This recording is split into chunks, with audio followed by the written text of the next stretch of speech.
tell me where exactly my object is located. Any issues loading or locating your object? When I'm using this command, this package, so you are using this in the console, right? Yes. It's showing a warning actually. Yeah, warnings are fine. So if you get a warning, that's totally ignorant. Can you tell me what the warning shape says? It's saying there are 11 warnings. Yeah, totally ignorable. So sometimes you get these warnings. That's why sometimes you get these warnings because there is a different version of the package involved. When you load tidyverse, it loads actually multiple different packages. If for some reason they're out of date, you'll get these warnings. For so far, they're as long as you don't get an error, you should be good to go.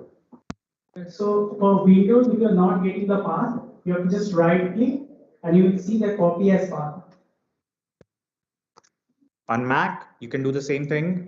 If you click on your option button, do a right click, which in my case is 2-finger touch. You can do copy stage, copy whatever file name as a path name. And then I can paste it here. So in this case, this is my actual absolute path. On Windows, you can according to your pace. Okay. The reason is that as we have limited time, everything is completely recording, so we'll share the Sure. Okay, fine. Okay, so I'm assuming you have your object loaded. Okay, so if you're slightly behind, don't worry. You can always you can always use that notebook as your reference, which is exactly what I'm doing, right?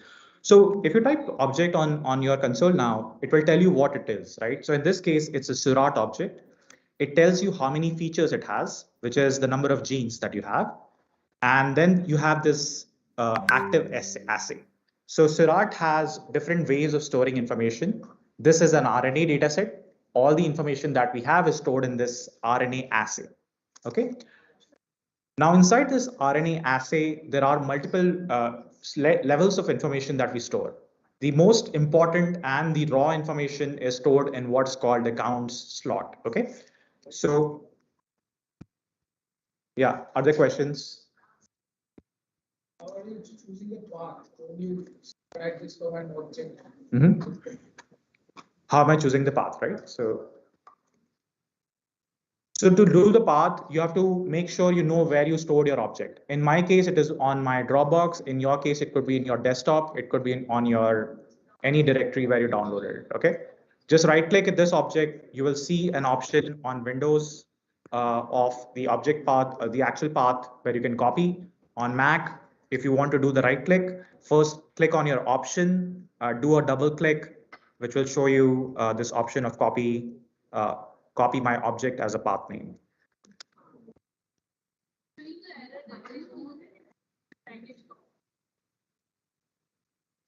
There's no package call.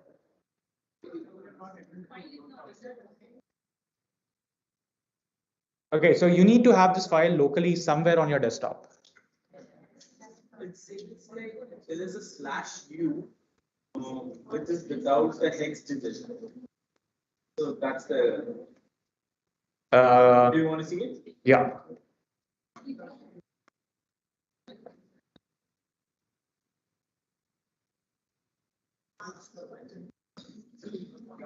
I need to store this in the working directory. Doesn't matter.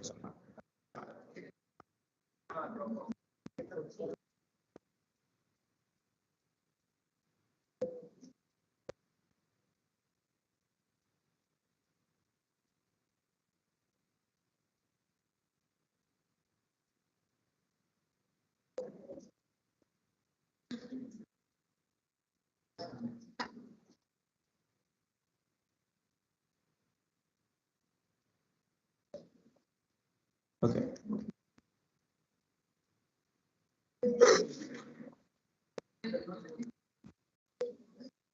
I see. Okay.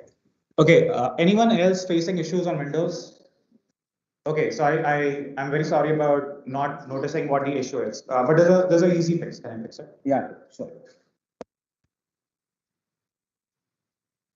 So if you are on Windows, when you type the path, except there are two types of slashes. The first slash is this slash, which is the left slash, and then there's a right slash.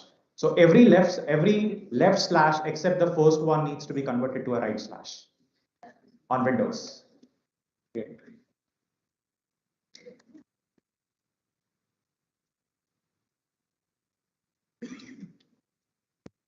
Oh, now I got it. Okay, Yeah. can you just change? So Windows user, except the first left slash, everything needs to be a right slash. I'm sorry for not noticing this earlier, but that's just because I don't have a Windows machine. So first, Windows user, first left slash remains like that. The rest of the slashes which are left needs to be converted to right. Okay, I'll proceed for the sake of time.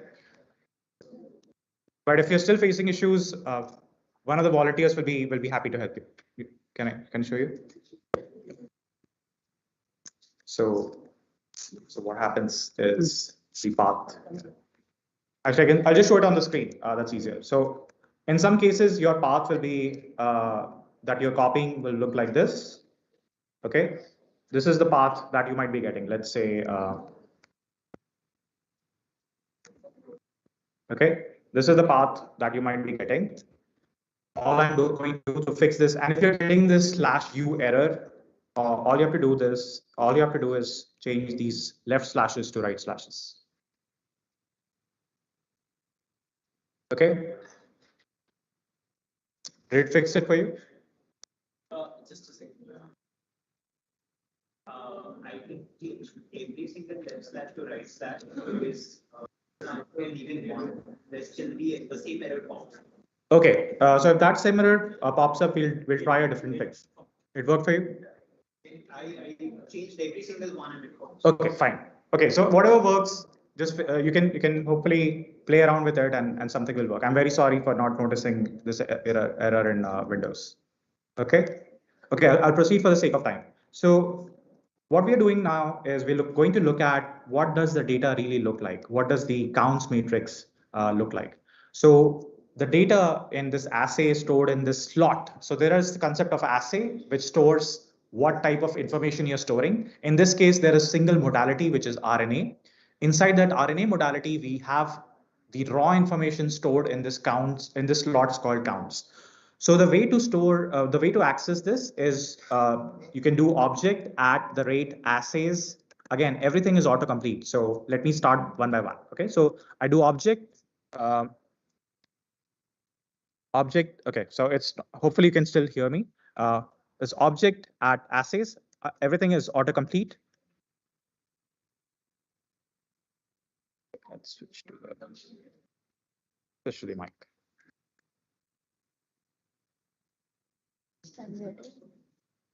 Can you hear me now? Okay, so we start from object at the rate assays. Everything is autocomplete. And then you can type whatever number of genes you want to look at. Okay. So it prints this sort of matrix. What you're seeing right now here is the first 5 genes and the first 5 cells. Each dot in the entry here means that that value is 0. Okay. So any single cell RNA-seq matrix would look like this. You'll have some values. Literally there in this counts matrix, I have only one value, which is non-zero. Every other value is a 0 value.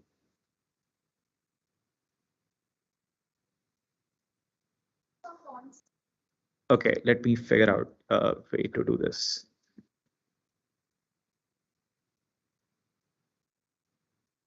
Okay.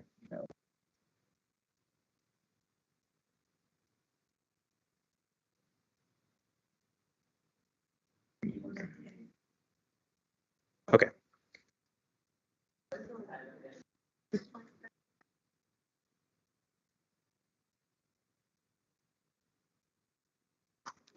So the object count is .rdn. Yeah, you need to load the object before doing any of the steps that I'm doing right now.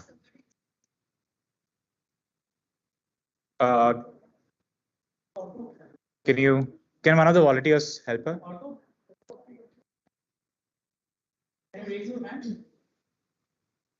Can you please raise your hand who needs help? Okay, so I start from object, I loaded the object. If you type, if you want to make sure you're following it, if you type object, you should see a message which looks like this.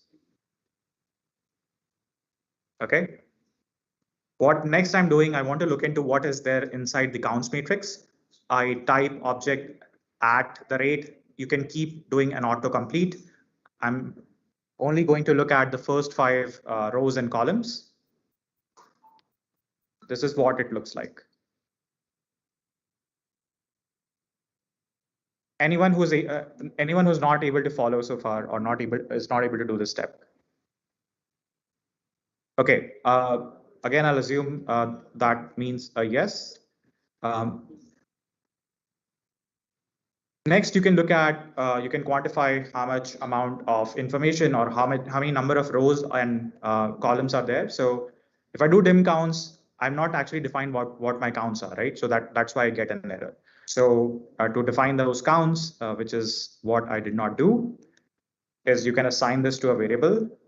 So I'm just copying things from that HTML file. So I'm not doing anything which you will not be able to do. And if you now do dim counts, you see there are 17,928 rows, 27,999 columns, which is the number of cells that you have in this data set. Everyone with me, or any issues so far?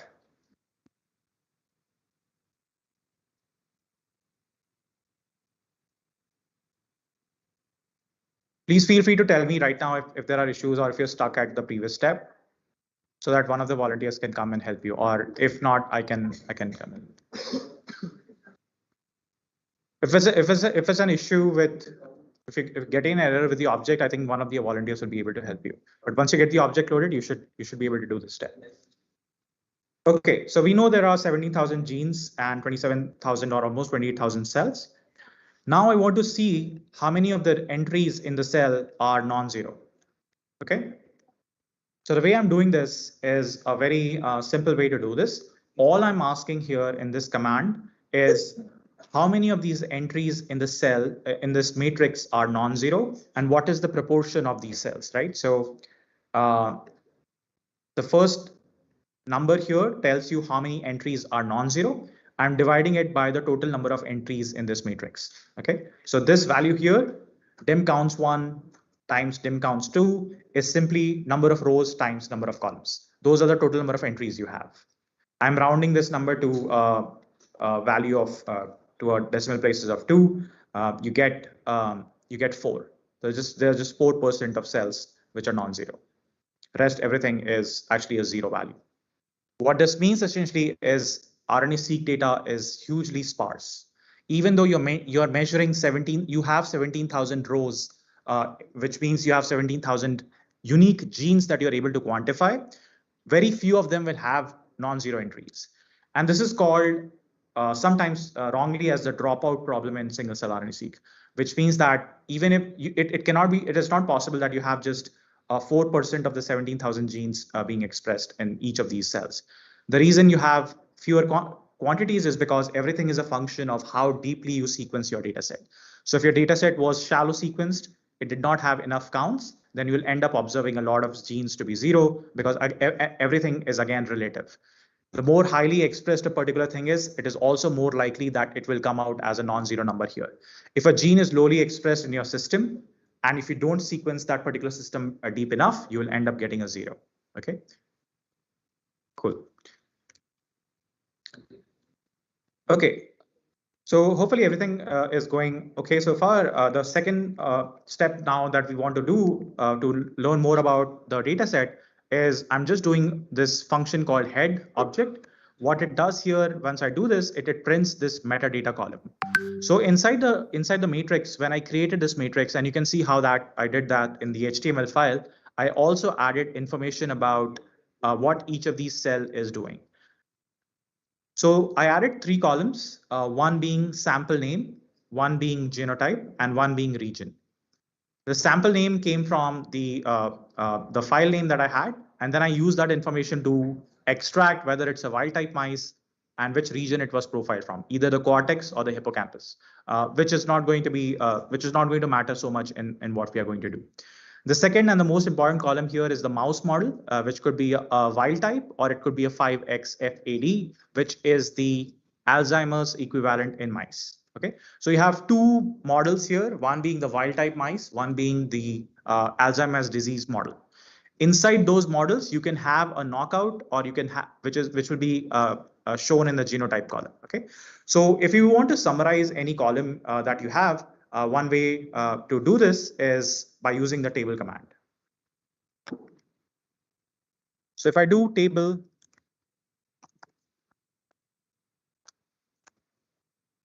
genotype, this is not there in the HTML file, but it's a very simple command. It will tell you that there are 11,000 cells which belong to TREM2 knockout, and there are 16,000 cells which belong to wild type. You can do the same thing in mouse model. There are 10,000 cells, almost 10,600 cells, which are coming from the 5XA, which is from the Alzheimer's model, and 17,000 from the wild type model. And you can do table of them together.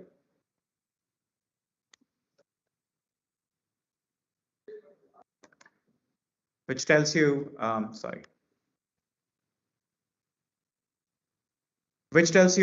for wild type, how many of them are 5XFAD, and for TREM2 knockout, how many of them are 5XFAD and wild type. Okay, this is sort of your summary of what data you have. So for the interest of time, I'll keep moving.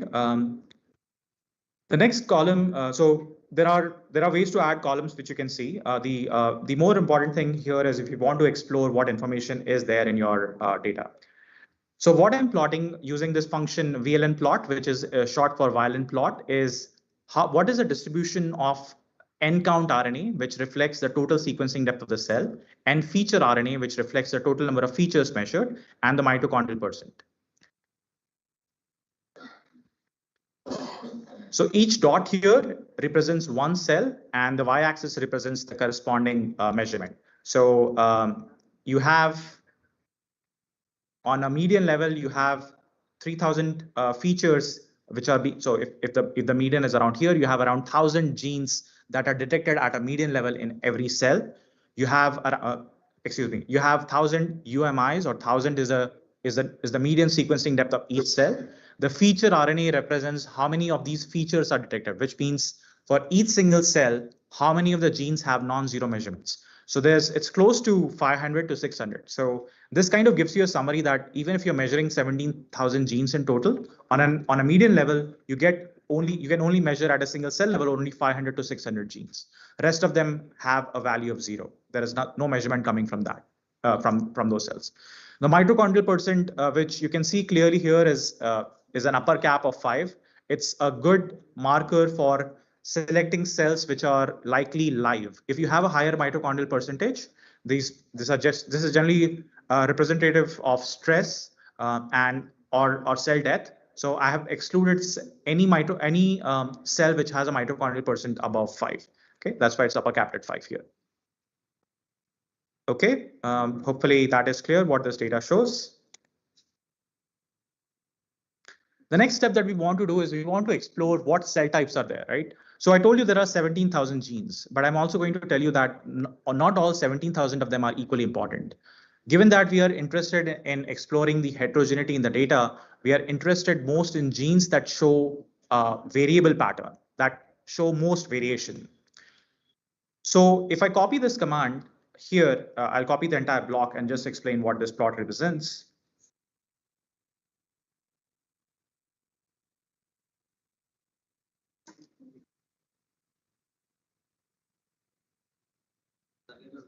So some of these functions are slow. The reason they're slow is because we are working with some of these functions are not optimized for the type of matrix that we have. So I showed you the counts matrix, which is in R's terminology and in mathematical terminology is called a sparse matrix. It's a sparse matrix because most of its entries are non-zero. So to define in this function here, which is taking the most amount of time right now, I'm calculating variance at the gene level. So if you have 17,000 genes across 27,000 or 28,000 cells. For each gene, I'm quantifying what is the variance of that particular gene's observation pattern. Okay. And since it's a 17,000 row matrix, doing this operation 17,000 on a sparse matrix takes time using usual functions. There are ways to speed up, which we'll not have time to talk about, but for all practical reasons, you should be able to run that particular block of code. Okay, so what I'm plotting in this figure here is the gene's mean expression pattern on the x-axis and its variance on the y-axis. And you can clearly see that if you have a gene that's highly expressed, it also has, in this case, seems to have a high variance. So if I want to select genes that are very highly variable, which means that they have high variance, if I were to sort of draw a cutoff, let's say here, what I will end up doing is I will end up selecting genes that are also highly expressed. But that does not necessarily mean that if I were to account for their abundance level, they're also really highly variable. Since the variance here is a function of mean, we will end up selecting, if we just select based on the variance criteria, by let's say drawing a horizontal line here, we'll essentially end up selecting genes which are highly expressed, which is not going to be informative. Okay. So to get around that issue, we have to adjust for the fact that the observed count here or the observed variance here is a function of mean. And that is what is done in this function here, find variable features. So this is a function defined within Seurat. What it does is it fits this curve that I showed you, the flat 45-degree line, which is a model of what is the expectation. So this is the expectation. Given you have this gene mean, we a priori know that it will also have a high variance just because of the fact that that particular gene is highly expressed.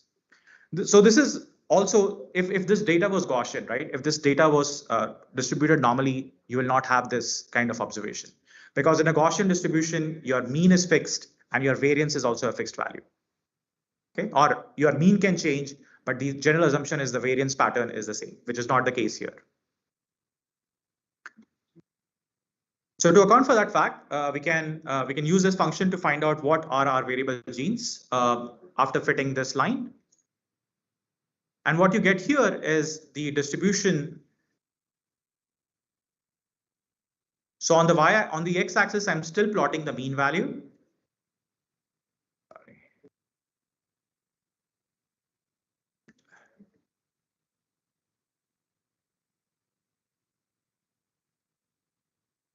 So my plot window is lost somewhere, but I'll just zoom in here.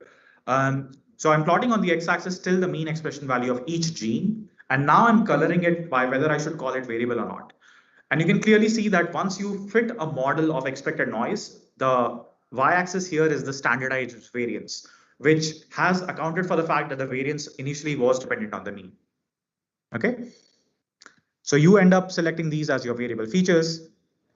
Once you select your variable features, the next step that we want to do is we want to account for the fact that each cell is sequenced to different depth. So the fact that, so let me first copy this line of code.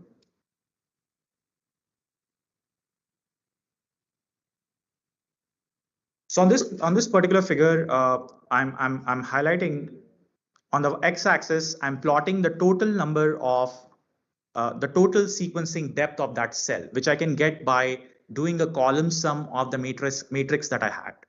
This shows how much amount of UMIs or the unique molecular identifiers each cell has. On the y-axis, I'm plotting the expression pattern of a non-coding RNA, MALAT1. Okay, so MALAT1 is a non-coding RNA which is ubiquitously expressed in almost every cell type, and with some caveats. But in most cases, it's a very highly expressed gene. And what you're noticing here is that if you sequence a cell to a higher depth, then you also end up getting more observed UMIs for that particular gene, right? This is exactly what I talked about. The more deeply you sequence something, more is the observation that you would get for any particular gene, just because everything is relative. So what is happening in this case? We know that MALAT1, for all our practical reasons, in this case, is a non-interesting gene. We don't expect its pattern to change a lot. And this is known biology, but also for all technical reasons, we don't expect this particular gene to have such a huge expression pattern. The reason it's having such a wide variance of expression pattern is because each of these cells has been sequenced to a different depth. So there is a technical factor which is causing its expression pattern to change, which is what we want to adjust for in the process of normalization. So we'll perform normalization, and here I'm showing you. You can follow these two figures here to make sense of how normalization is done and what this plot would look like once the data is normalized. So if I were to normalize this data and again replot the expression value of mallet1, you can clearly see now that even if I plot x-axis as sequencing depth and y-axis as the normalized values of mallet1, the pattern that we had initially is adjusted for. It's more of a flat curve. What it means is even if I deeply sequence something, the normalized values have been adjusted for that fact. So the normalized counts for this particular gene are not showing any sort of technical variation coming because of sequencing depth. Is that point clear? So I'm not running the code for the sake of time, but is the point clear? Any questions so far?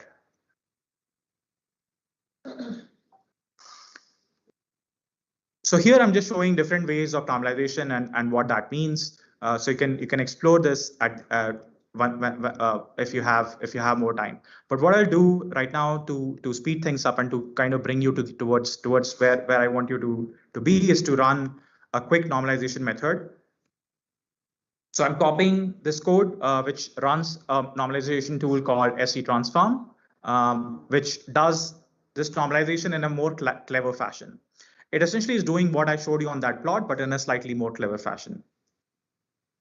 So once you run SCTransform, it will take a bunch of a few minutes to run.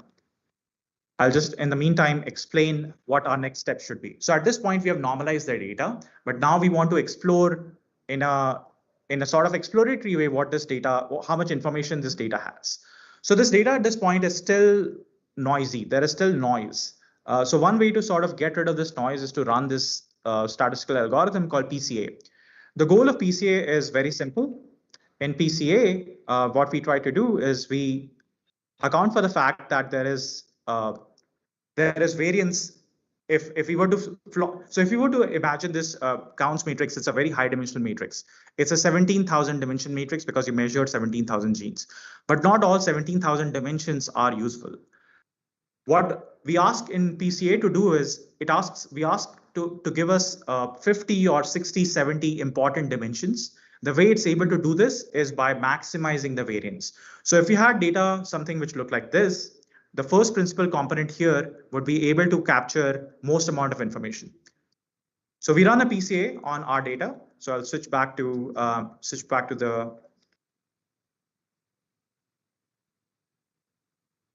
the HTML. So you can run PCA in Seurat using this command called run PCA.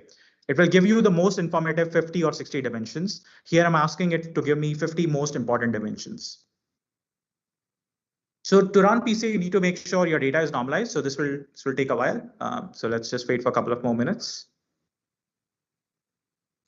And in the meantime, I'll explain what you do after PCA. So once you do PCA, that's just a linear dimensionality reduction tool. The next step that we want to do is we want to visualize this data in 2 dimensions. So PCA outputted 50 dimensions. Again, super hard to visualize. You cannot really make sense of 50 dimensions because there is no way to visualize it. So how can we use those 50 dimensions to further reduce this data into just 2 dimensions, which is what I'm doing in this command here by running a non-linear dimensionality reduction tool called UMAP. UMAP is a way to sort of take a high dimensional data and figure out a reduced dimensional space in a non-linear fashion. So if I go back to my command, I'll first run PCA. So my object has now been normalized.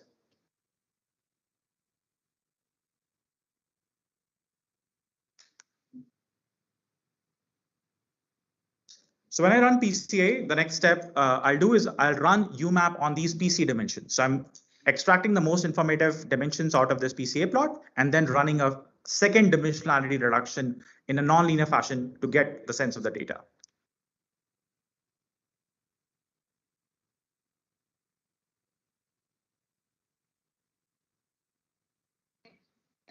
Great. Great question, right? So the question here is, what are these 50 dimensions? So these 50 dimensions, each of this dimension is a linear combination of the 17,000 genes, such that you end up maximizing the variance of each of these dimensions. So each of these dimensions is orthogonal to each other. They are a linear combination where you weigh each gene separately. So imagine if you were to imagine a three-dimensional space with three different genes, and if I asked you to reduce this into two dimensions, you would give weight to two of the genes which carried the most amount of variance. Those will be your two principal components. This is what exactly this is doing, but in a higher dimensional space. Does that make sense?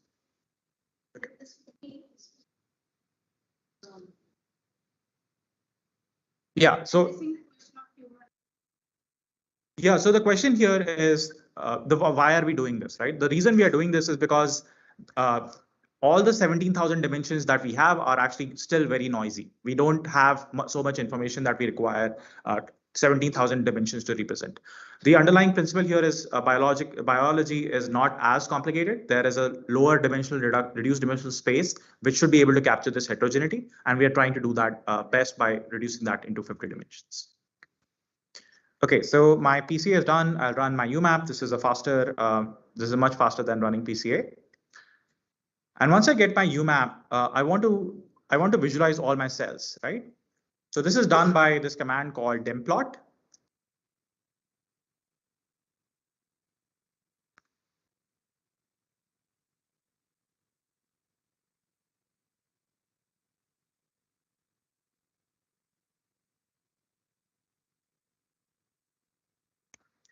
So once you get this, so we'll see a plot which would look very similar to this, right? So what this plot is representing, it's representing in a two-dimensional space all the 28,000 cells that you measured. The way it's able to do this is it's able to capture all the steps that we did by capturing as much information as possible. So this cluster here, for example, is completely standing out, right? The reason it's standing out is because the molecular profile of these cells is very distinct from the rest of the cells on the cluster. So these distances that you see here are not really quantitative. It's a two-dimensional representation, which should be taken with a fine grain of salt. But it's a good starting point to help you get a sense of how much heterogeneity, for example, right, do you have in your data. So there is essentially, you can see there are these three broad clusters, and if you know about brain, these three broad clusters. Actually, if you go back and look at the marker expression pattern of some of these cell types, we're just going to focus on microglia. They actually broadly represent neuronal cells, excitatory. Neuronal cells can be excitatory or inhibitory, and the non-neuronal cells, including oligodendrocytes and astrocytes, for example. So these different cell types here, which are sort of three different blobs, represent those three different classes of neurons or non-neurons in the brain. Okay, so once we do this, so we might not have time to go through a lot other steps, but I just want to give you an idea what is it that we are trying to do. So at this point, we just know that, okay, there is heterogeneity in the data. What I want to do now next is to be able to figure out how many different cell states or cell clusters are there in this data. So the way to do this is by running this command called find clusters.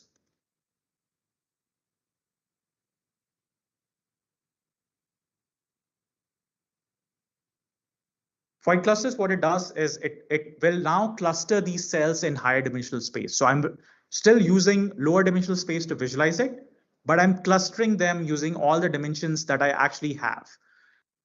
What this tells me at the end of the day is there are these distinct clusters of cells which you can call as one cell type.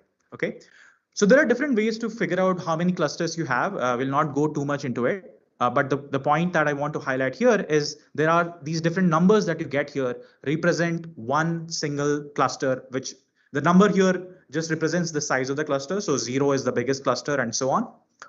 But what this represents is this particular cell type here, or these particular blob of cells here is likely one cell type. That means they have very similar gene signature.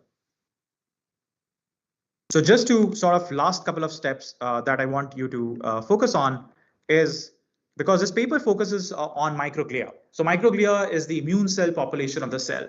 Once you do this clustering, you have to figure out what these cell types are, right? Where exactly are these cell types located? So to do this, we have to rely on prior information, right? So Professor Graham asked me this question about how can you actually figure out what this state a particular cell is in, right? So one way to do this is to utilize some prior information about the expression pattern of these genes. So what I'm doing here, I'm just visualizing the expression pattern of known marker genes of microglia.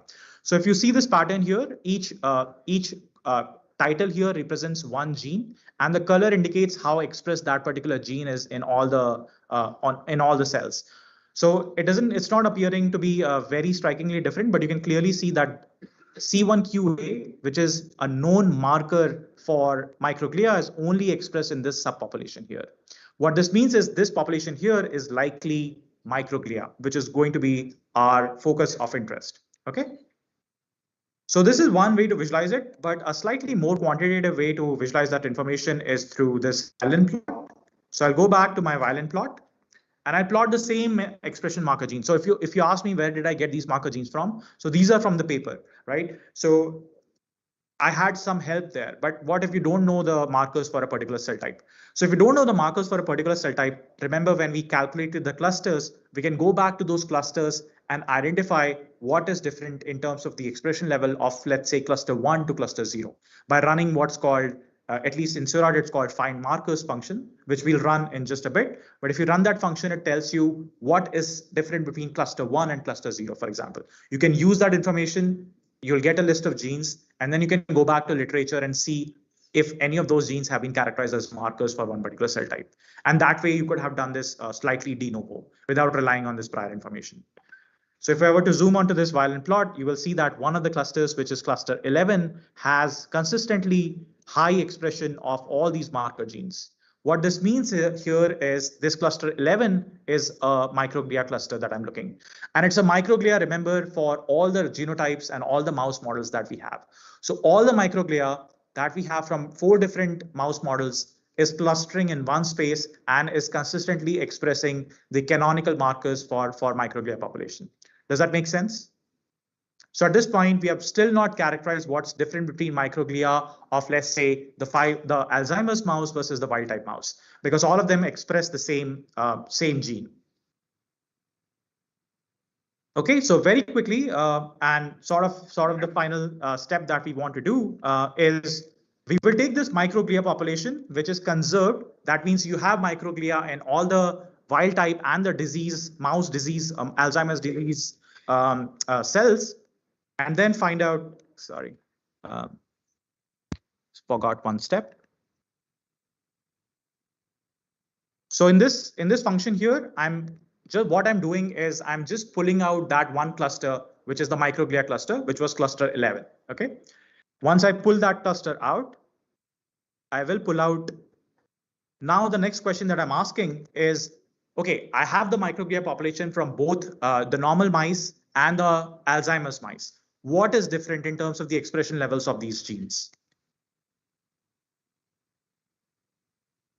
So when you do this, you can run find markers. You get a list of genes that are differentially expressed between the Alzheimer's model mice and the wild type mice. The top here gene here is CST7, and you can go back to the paper. I'm going to wrap up in a couple of minutes. But if you go back to the paper, this is the exact gene that they highlight in their paper, being differentially expressed in the microglia population in the Alzheimer's mice as compared to the wild type mice. Does this analysis make sense? Yeah. Okay, so just one final thing, which the paper does not do, but we can do because we have slightly more information, is to look at what is the, so this plot here is representative of the plot that is shown in the paper here. So I try to replicate it using our own analysis. Okay, and you can hopefully agree that you can do this in like 5 to 10 steps very easily. Now, the thing that I wanted to sort of highlight is what are the different genes? If you were to look at this particular plot here, if these genes are highly expressed only in the microglia of the Alzheimer's mice, what is the function that they're doing? At the end of the day, what we care about is what is mechanistically changing in these population. Why is this mice population having Alzheimer's versus the wild type is not, right? So there must be some meaning that these genes must be carrying. One way to sort of summarize this in a very simple fashion is to look for ontology enrichments, is to look for what pathways are these genes which are highly expressed in the wild type, in the Alzheimer's mice, are they part of? Which is what I do in this line of code. So I'm going to run functional enrichment. This part of the code, by the way, does require active internet connection. So if you get an error, it might be just because you're out of internet. Okay, so what this line of code is doing, it's pulling out those genes which are differentially upregulated in the Alzheimer's version of the mice, and it's going to a database of gene ontology terms and finding out what gene ontology terms are highly enriched. So the results are already there, but I'm going to just plot this in front of you. And you can clearly see there is an amyloid beta signature which is upregulated in the Alzheimer's mice, which is sort of a known function there, but we have sort of rediscovered this in a microglia setting using single cell data. So I think that's a good point to stop. Happy to take any questions. Again, every analysis that I did here, you can do this anytime at your own pace. The goal here was to sort of walk you through the different steps that are involved in the analysis. And you can obviously use any part of this code for your analysis. I'll also share the slides which have information about where to find single cell data sets. So you can pull any other Alzheimer's data set, for example, and see whether this signature replicates there or not. Any questions? Yes. So how do we find out that whether a single cluster, what are the genes overexpressed in that cluster compared to all the other clusters? Sure. Yes. So I'll go back to the code here and let me zoom in. Great. So the question was, what if I want to find out what genes are expressed, let's say in cluster 0, which are, let's say, either highly expressed or lowly expressed as compared to, let's say, cluster 4. Okay. So the way to do this is to use this function called find markers within Seurat, which is what I did here. I did this I went over this quickly, but what I'm doing this here is I'm providing it the identity of which cluster I want to find the differentially expressed genes is. Okay. So in this case, this is the 5xFAD model.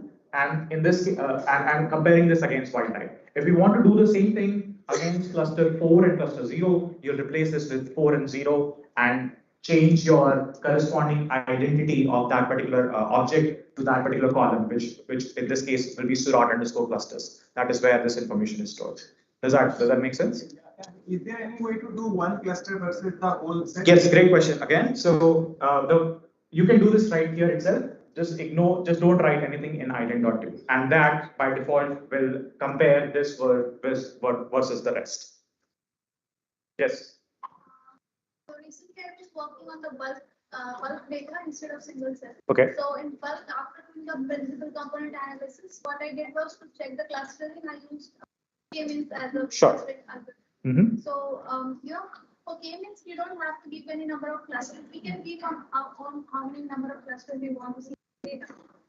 But for a backup, I used some methods like gap static and setup.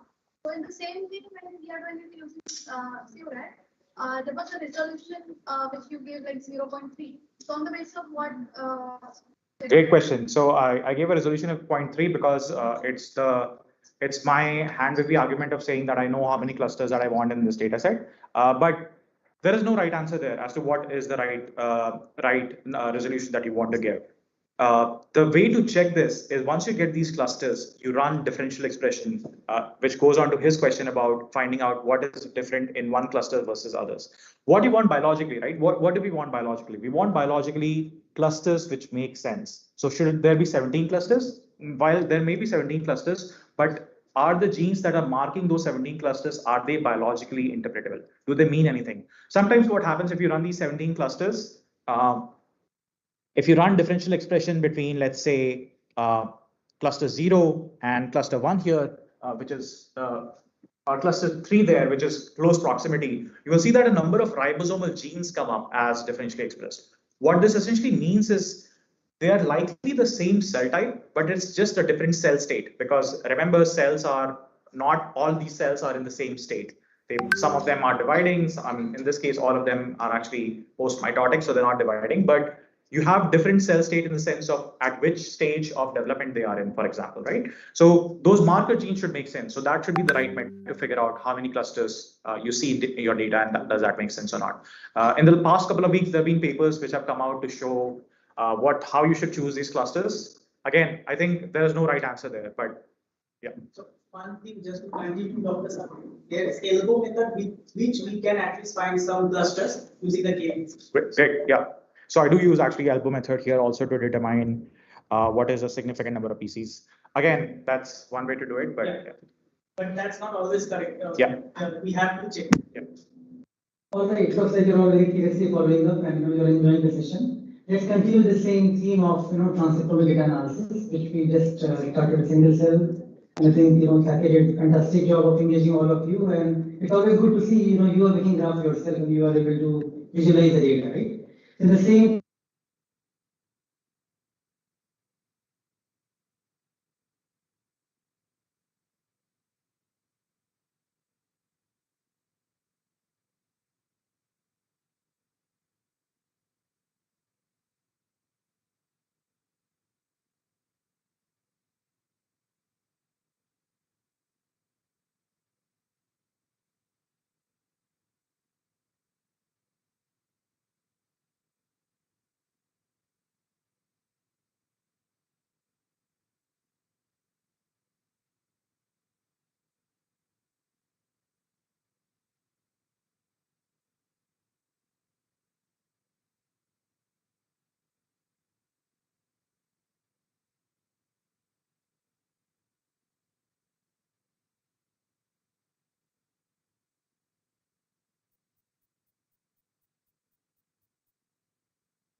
discovery is set for both. Video. There is a guideline comes for the master spectrometry data analysis and reporting, published in JPR, Journal of Proteome Research. Good idea to refer that. That is kind of community resource when you have to follow those guidelines for the data reporting and analysis. Human Proteome Foundation, they keep issuing these guidelines, but they get published in JPR. So good idea to go to the Journal of Proteome Research. Mic. Again, open access. Do you have the mic? Follow the guidelines. Yes, actually. Yeah. The amino acid length makes huge difference. How many amino acids should be peptide to become confident for the analysis? You can always, as lower the bar, make it 5 amino acid and you will get large amount of protein. But if you make it 9, you will see the protein is reduced. You make FDR 5%, you will see okay, 10,000 protein. You make FDR 1%, you got 2,000 protein. Right? Same data, same file. Large number of fluctuations you will see. Don't go with the numbers and the making the data look very good. Make sure you know what is the stringent and the best practices and do follow them. A good idea to go and look for these kind of guidelines. And then while you are analyzing, you should play the parameter and you yourself the difference. How much you see the output if you have tried this parameter and what you see when you have tried the parameter Y, right? So this is actually important for you all of you are starting your research in the proteinability and master data analysis. Right? All right, Thank you. So, first thing to look at, and I showed some of you this yesterday, is the, and we're going to look at a piece of software called Orange, which gives a very good introductory training approach to using machine learning and AI. And you can learn a lot about the algorithms, but you don't have to use coding. So the other reason this has been selected as well is because there are a lot of support videos on YouTube. So you can watch videos and it will show you how to do various things. So if you've got your laptop open and you haven't already installed Orange, I'm going to Google Orange data mining, and you can see it takes me to the Orange website. And here I can download Orange for Windows, for Mac, for Unix, and it means I can start using that tool. Orange is built in Python, and so a lot of the functions there are analogous to what would be coded in the Python language. So if you want to go further, you can learn Python and look at some of the libraries. So the other thing which we can do is, if we look for videos, then there are a whole load of videos. Hello and welcome to Orange Tutorials. My name is Ida and I'll be your guide in the world of data science. So there are a whole load of videos which tell you. You have probably already downloaded and installed Orange. If not, you will find the details. So you can go away and start to explore more. So without further ado, I'll open Orange and show you some things we can do. Now, you will have seen a data set called Data for Course, which has been put into the repository. Is that up there, Deep?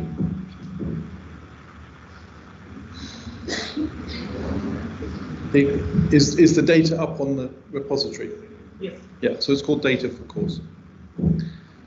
So once we have Orange installed, then we have a workbench, and that workbench is a way of us creating a workflow. So the first thing we're going to do is go to data. Is everybody, do I need to pause to let people catch up, or are people? I think some of them will not have downloaded. So I think we can share the video, or at least we can. Yeah, okay. So I'm going to create a CSV file import tag widget. So what this is something which allows us to install or load comma-separated value files. And this is very much a standard file format that a lot of approaches use. And it's very easy to create them. So what I need to do is, well, first of all, in Orange, if I click on Help, I can get all of the information I need to know about that widget. So it will tell me how it works, what I can do, how I get it to work, what it needs. And you can see here it even goes down to the sort of file encoding and things like that.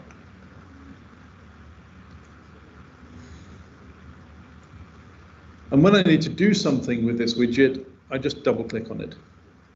So it brings me a dialog box up. So I want to load a file, so I need to say where that file is.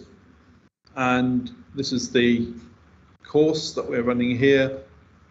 And I'll click Open. So what you can see is it's showing me a preview of that file. It's showing me all of the data. And what I've got is I have 5 markers, 5 biomarkers if you like, and I have a disease 1/0. So that disease 1/0 is a 1 if somebody has disease, or a 0 if they don't. That's binary notation, it's called. So if I click OK there, it's loaded the file. And then what I need to do is tell the system what the columns mean in that data. So the next widget is one called Select Columns. So I've created a Select Columns widget. You see this dotted line, or these 2 dotted lines. What I can do is click and drag a connection between them. That means it's taking the data from that CSV file and putting it into the Select Columns widget. It's tagging them and telling me how they use. Any questions so far? Hello? You can set conditions to be continuous values as well, yeah. Or you can use what's called one-hot encoding, where you have, like, say, 3 classes, and let's say it's A, B, or C. And if it's an A, you call it 1, 0, 0. If it's a B, it's 0, 1, 0. If it's a C, it's 0, 0, 1, and so on. Yeah. So in here, these are what I'm calling my independent variables. So these are the biomarkers, and my dependent class is disease 1, 0. But if I want to drag those out, I can drag and drop those into various places. I can also select markers and click on the arrow to take them out and put them back in again. So it means that I can say, well, these are the things I want to use as my independent variables to predict this dependent variable. So that's the next part. Now I can do some other things with this as well. So the first thing I'm going to do is some unsupervised analysis.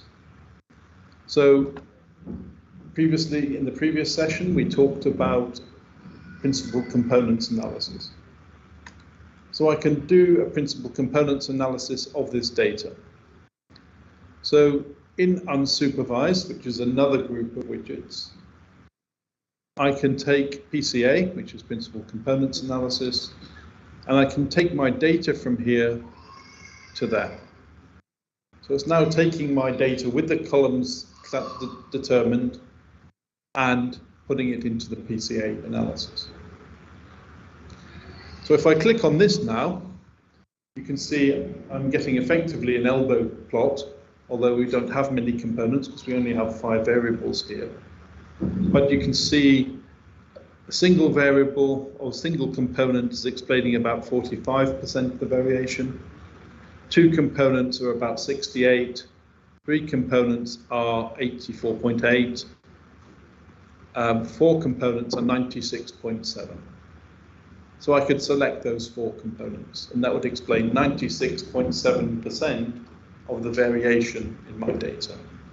So what that means is we are plotting 4 vectors through our data, and those 4 vectors are explaining 96.7% of the shape. Are you all familiar with principal components analysis? Do you need me to explain anything around that, how it works? If you don't want to put your hand up because you don't know about it, come and speak to me at the coffee break. So that allows me to do that. I don't know why these are going to the maximum size. Anyway, it doesn't matter. So I've got my principal components analysis. Now I can do something with those components and the data that's being presented. So one thing I can do is if I go to visualize, I can take a scatter plot. So I want to take the data from that, run it through a scatter plot, and I can plot, let's say, principal component 1 against principal component 2. So that gives me a structure to my data. What I can also do is look at contribution to components. So if I want to know what variables contribute to those components being binary vectors, I can say, well, let's plot component 1 against TNF alpha. And you can see there's sort of a linear relationship there. So TNF alpha seems to be playing a role with component 1. If I look at PI3K, that's not the case so much. If I look at ER, it's definitely not the case. If I look at MMP9, it's sort of the case. And if I look at IgG, it's not the case. So it looks like component 1 is a combination. Sorry about that. Looks like component 1 is a combination of IgG and TNF alpha. Okay. So that's the first thing I can do.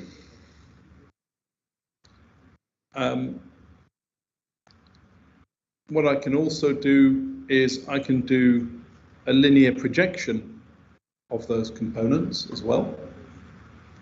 So that's like a multivariate or multidimensional plot. So again, I can take the results from my PCA. I can plot PC1 versus PC2 versus PC3. And you can sort of see there's a bit of a grouping in disease versus non-disease from those 3 components. So it allows me to visualize, but also it allows me to look at the structure of the data. So for example, this point here may well be an outlier. These 3 points here are doing something differently as well. Okay. So these are called ordination techniques, and it means they're mapping out the data. They're mapping out structures in the data. I can do another ordination technique, which is related to principal components, and that is called where is it? Visualize, it's unsupervised. That's called a TSNE plot. There we go. And what that does is it's a bit like the two-dimensional projection that was shown in the previous session. It allows me to look at structures, but it combines the components together. So if I take my data from here and put it into the t-SNE plot, I can say, well, I'm going to look at the 4 principal components, and if I click Start, it kind of looks at the projection of those data sets, and you can see here that it's it's showing me the shape of the data, but collapsing those components down into one 2D plot. So that's another way of looking at the data structure. One thing which I think I mentioned to people yesterday as well that we can use this for is we can use it to look at if there are batch effects in our data. So say we did an RNA-seq run or a mass spec run on the 1st of January. And then we did another run on the 1st of April and on different cases, and another run on the 1st of July. Because the instrument may be recalibrated, may be cleaned, there will be effects of the instrument state at that time point. And we can identify those with a t-SNE plot. But what that means is we can then correct for that batch effect using something called COMBAT. I'm not going to go into COMBAT here because it's a bit more involved, but COMBAT and COMBAT-seq would allow us to do that sort of thing. Okay?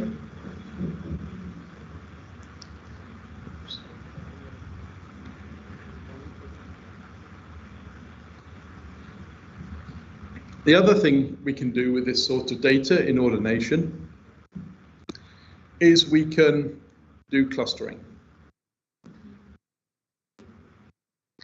So if I take my data again, I need to take it into distances. So in this n-dimensional hyperspace, every point is so far away from every other point. We have a distance matrix. So if two things are very close together, let's say like these 2 points here, then the distance between them will be very small.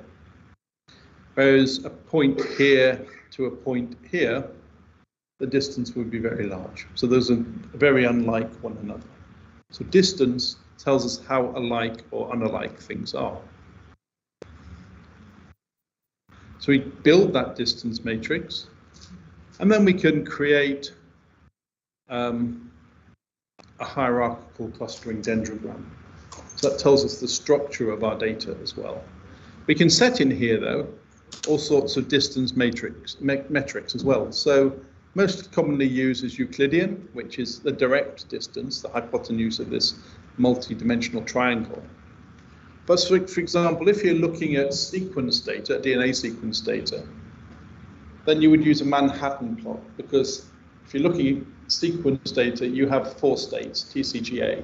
It's not a continuum. So that will have a bearing on the type of distance you can measure. You know, it's like 3 up, 4 down. You can't look at the absolute distance between things. So once we have our hierarchical plot, we can produce our cluster dendrogram. It colors it for us. We can choose various linkage methods and various ways to look at that. We can also say, well, how many groups do we think there are? You know, if we can put there's 9 groups, then it will tell us what groups there are. You can see there's a bit of a mess in terms of these individuals down here. They're all very different, whereas there are also 1, 2, 3 main groups, and there's a bit of a small group up here. So those small individual groups might be points that are behaving differently from the rest of the main population. So that tells us how to do that. So those are very much the the unsupervised approaches. If we want to get the results out for any of these things, so say we want to look at which clusters an individual falls into, we can take those out into a data table. So we've got another widget here called a data table, and we just drag a line between them. And we can say we select a data to data. Okay. So what that means is we can see here, the C number is the cluster that each of those individuals belongs to.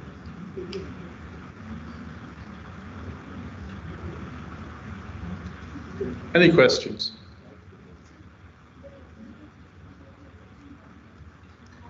Yeah, these are normalized. We assume these are normalized data. Yeah. This is pre-normalized data. So there are tools in Orange to normalize expression array data sets. So if I go to bioinformatics, then I think there's a normalization. No, it's differential expression.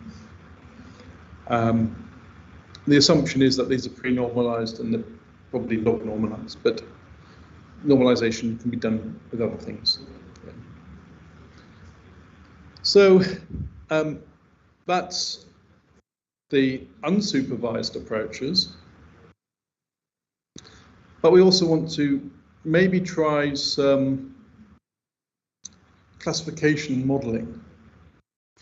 If we click on model, we've got here a range of approaches. We've got a random forest, we've got a tree-based approach, we've got gradient boosting, support vector machines, linear regression, logistic regression, naive Bayes, neural networks, and I think they're the main ones.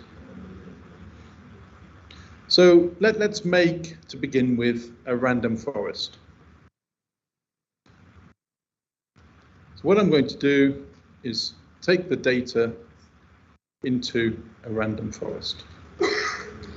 And I can then select the parameters of that. One thing about Orange is it doesn't have too many things you can change in the algorithms. Other techniques like Weka and RapidMiner allow you to play around with things a bit more. But it's a good way to learn.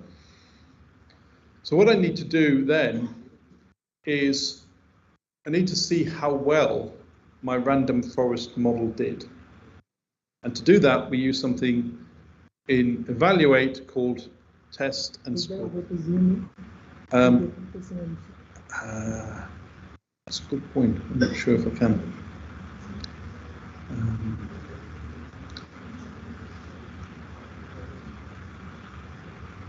That's what view. I don't know how to zoom in on a Mac. Command plus? Okay. Let's have a look. Command. Yeah. There we go. That's good. Thank you.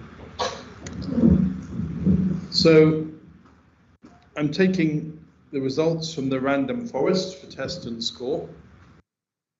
And I'm also taking the original data because that gives me the ground truth. So if I look in here, I can see that the random forest had an area under the curve for my classification of 0.806, which is acceptable. Anything over 0.8 is normally acceptable. And it has a precision of 0.759, a recall of 0.774.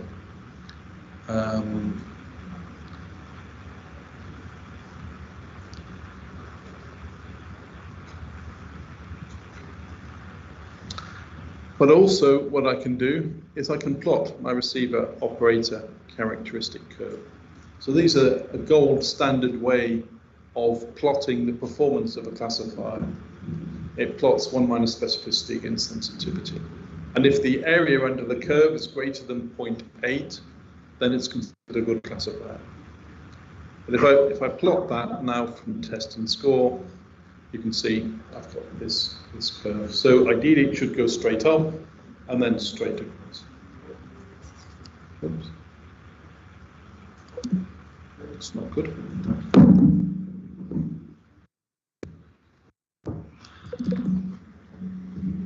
It's charged.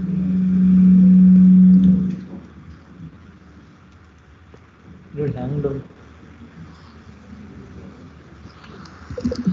PC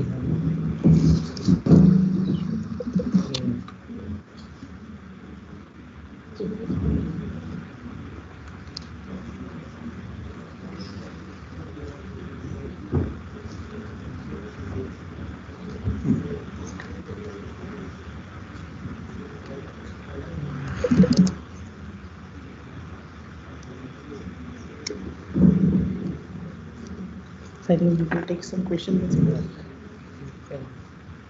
So here, what's that? Here we go. This is. Stop presenting. Yeah. I Okay. think you can share it. Share again. That's something happened there. Isn't it? Yeah, that's fixed it. Good. Okay. Okay, we need to plug that in. Yeah. So. Okay.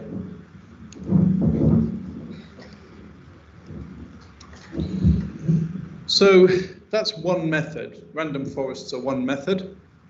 I can also put in here, let's say a support vector machine. And again, take the data and take the result out to test and score. And so I can manipulate the support vector machine. I can use different kernels, which means different functions. And I can look at the cost and loss functions in that, which means the benefit of changing the algorithm compared to how much loss in performance that produces.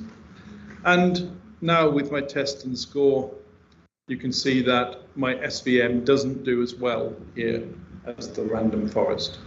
So I can say, well, the SVM isn't as good.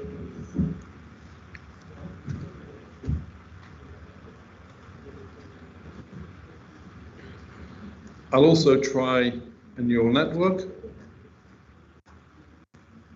And this is important. So in the neural network, what I can change. So in the neural network, we have a number of hidden layers. So each hidden layer, it contains a number of nodes. And the node is one feature detection. It's a one function, and usually a logistic function that we fit to the data. So the more hidden layers, the more hidden nodes we have, we use the term, the deeper the network. We have a deep neural network if we have lots of layers and lots of nodes. And each one of those is a function, as I said, so it's like a logistic function, and we're stitching those together to make a model. We also have an activation function. So when I said it's a logistic function, that's the function. I can use other functions as well. I have what's called a solver. And these solvers have a learning rate and momentum.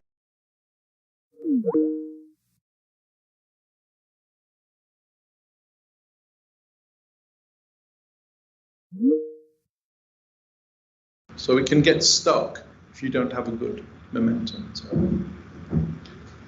So those are things I can set here. Other software like Weka, you can change an awful lot more. But you can see now in this, my neural network called test1 didn't do very well. And if I go to the ROC curves, you can see it's got the lowest area under the curve. It's down here, whereas the SVM is here and the random forest is here. Now, once I've got these plots, I can do things with them. For example, I can save the plot as a PNG or JPEG, so we can write that out as a report. I can also copy it to the clipboard or to a report and save that. And I've got help to support me on how to do that as well.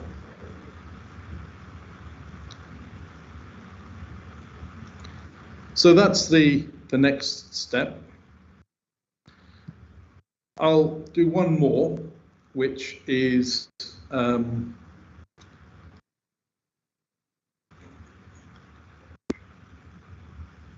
I'll do a naive Bayes, I think,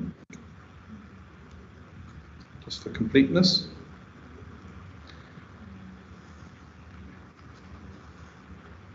So I'm now comparing these four methods. A naive Bayes isn't as good. So the best algorithm, it seems, for this data is the random forest model. So what else can I do? Well, maybe I think that the best solution isn't just one algorithm. Maybe if I combine these algorithms together into an ensemble, I might get a better performance. So what I can do is I can do something called stacking. So what that does is it takes the results from those four algorithms and it lets it vote. So if three of the algorithms say it's a disease, then it'll be a disease. If two of the algorithms and two of the algorithms say it's one thing then the other, then it'll look at the errors and then work it out from that. But essentially it's combining algorithms together. So what I have to do there is I have to take a line from that, a line from that, a line from that, and a line from that. And I'll take that out to test and score. Now it's taking a bit of time because it's taking multiple results here. And if I was doing this for a larger scale data set, it might take 20, 30 minutes. So that's why I'm using a smaller data set. So if I look now, I now have a stack value. And what it's showing, actually, the random forest is still the best. And if anything, those other algorithms are pulling the random forest down. Now, I could explore taking some of those out sequentially and seeing if that makes a difference. But looking at those values, given they're all sort of quite low, apart from the SVM, then it's not going to work, I don't think. Let's just try taking out the SVM, everything but the SVM and the random forest. So what have we got here? That's the random forest, that's the SVM, that's the neural network. So if I click on that and remove, and if I click on the naive Bayes and remove, this stack now only has input from the random forest and the SVM. Now if I look, stack, it still doesn't do as well. So the random forest is the best method for this data.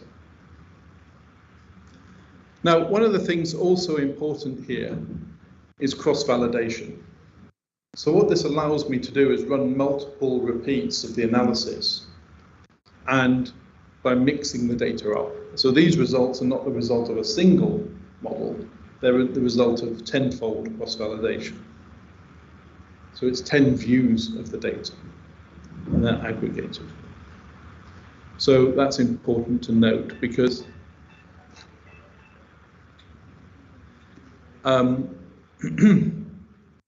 so that's something else we can do. We've got, in terms of visualize, there are things called, which are quite interesting, called Pythagorean forests. So I can take the random forest result and create a Pythagorean forest. So a random forest, what it does is it takes, again, these lots of different views of the data and makes a decision tree for each one. And so by looking at the common features across this, we can see if there's an overall trend. So a random forest, a decision tree is effectively where you have a yes/no answer. Yeah, is this value below 1.5 or greater than 1.5? If yes, then it becomes a healthy. If no, it goes to a mixed group. Is this value of this marker less than or greater than 3.4? If less, it goes to disease. If not, it goes to a mixed group. So you have these sort of nested decisions that allow us to stratify the population into disease and healthy. And what this is doing is making multiple trees and then looking at how they vary in the structure. So you can get an idea of the shape of these. You can change the depth, for example. you can grow trees like this, and you can zoom in and out of those.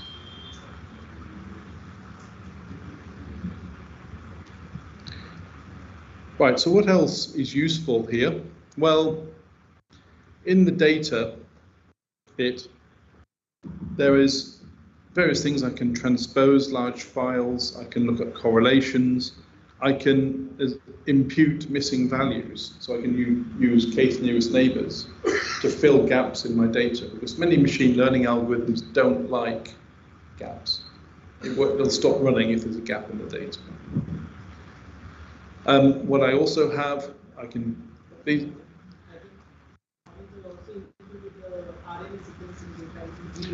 Yeah, I'll get onto that. So we have various visualization things. Let's try a tree viewer, for example. It might work for the random forest. Let's try. No, it doesn't. It probably only wants one tree. The model is self-explanatory. I can save my models to go back to them at a later date or apply new data to them. Or I can load models. The evaluate tells me about what the performance is. I can look at the predictions. So, for example, if I want to look at the predictions of my neural network, and you would need to zoom in, but it's strangely unzoomed. But effectively, I can see what probability each individual has of being in one group or another.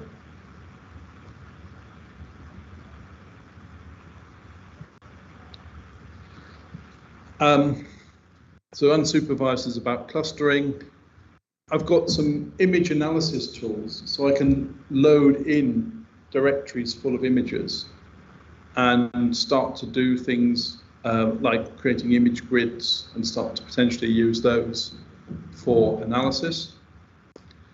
I've got time series analyses, so I can look at trends that predict in the future, so things like Markov chains and long-term, short-term memory algorithms. I've got a whole text mining toolkit where I can load text files, I can extract text from them, and I can also, I've got quite a big suite of tools for text mining, so I can look for terms that associate with one another. You know, this is moving towards, these are not large language models, but they are semantic models. I can do survival analysis. So this is an older version. On the latest version, I've got Cox proportional hazards models, as well as Kaplan-Meiers. Following on from the previous talk, I've got single cell data sets. So if I click there, oops, if I drag a widget and click there, like that, you can see I've got a whole load of single cell data that I can pull in. And it allows me to also in there to do things like batch effect removal, which I mentioned earlier. I can do alignment of data sets. I can score genes. I can score cells. I can filter the data. So some of the things were shown in R, we can also do in Orange. It's not as powerful as R. I've got geographical data. I've got network data. Bioinformatics is an interesting one, so I can download and install gene expression omnibus data sets. So if I click here, you can see that these are the data sets I've got access to. And the way it does this is it creates what's called an API. So it sends a URL to the Geo dataset, the Geo website, pulls those files down, formats them, and puts them here ready to use. So that's another thing to do. And in here I can produce volcano plots. I can do gene expression. I can look up lists of genes in pathways like TEG. So there's quite a lot that can be done here. it's a good way to learn about workflows. It's a good way to learn about algorithms.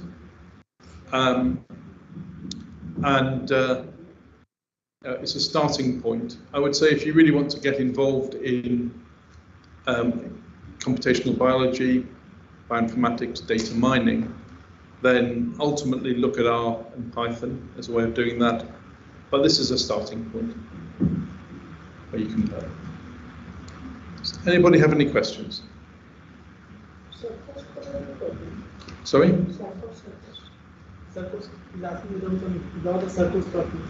Circus plot? I don't think so. No.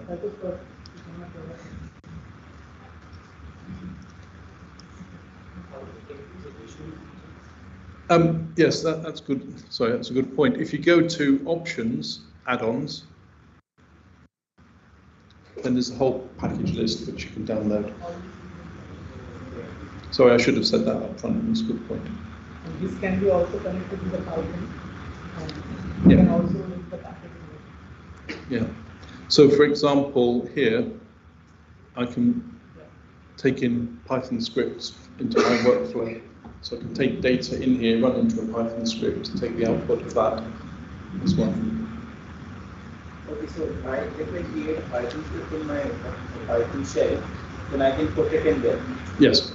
So if you look here, I mean, it's got a very simple hello world in there at the minute, but you can put the script in, run it, and then you should be able to take variables out of that as well. You can, over here you can put the the code of the circuit block, and you can connect it to the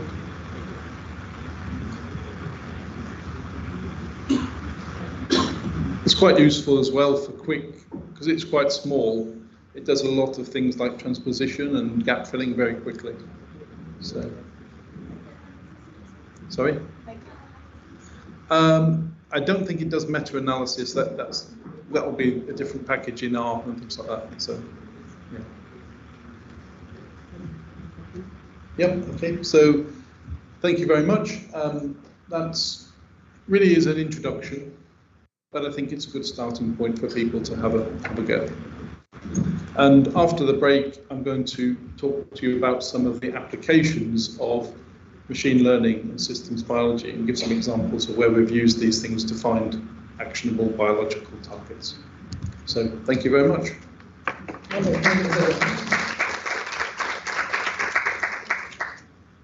You can interact with him more in the next session which will happen at some time. Right now we are going to have two short sessions. One on the cross-linking master data analysis, another will be meter one is showing you the data visualization. Okay, so be connected.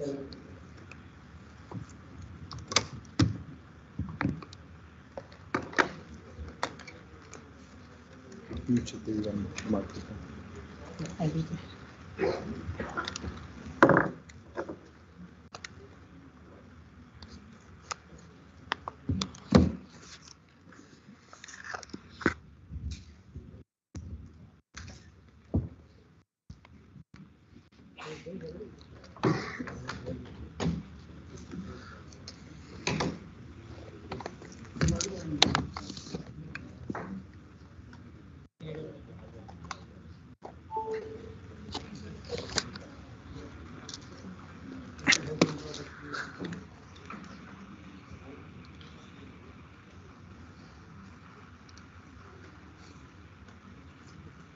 Yeah.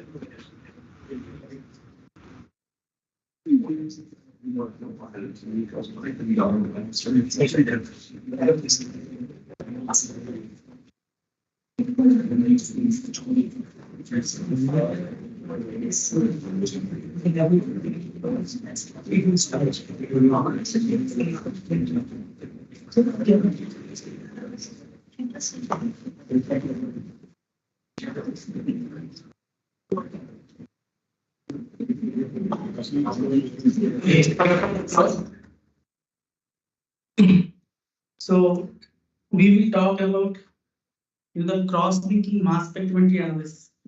So this is, I think, a continuation of what Kamal told, speak yesterday regarding the data that he has showed regarding the cross-linking mass spec. So it's a collaboration project with the UCSF Arun Bita and Professor Sanjeev from IT Bombay, that we have tried to develop a tool that could help in the analysis of cross-link mass spec data. So I think it's just an introductory slide because Kamal has given a very good talk yesterday that how the bridging is happening and how the infrastructure is important for understanding know the the disease underlying mechanism of the diseases, right?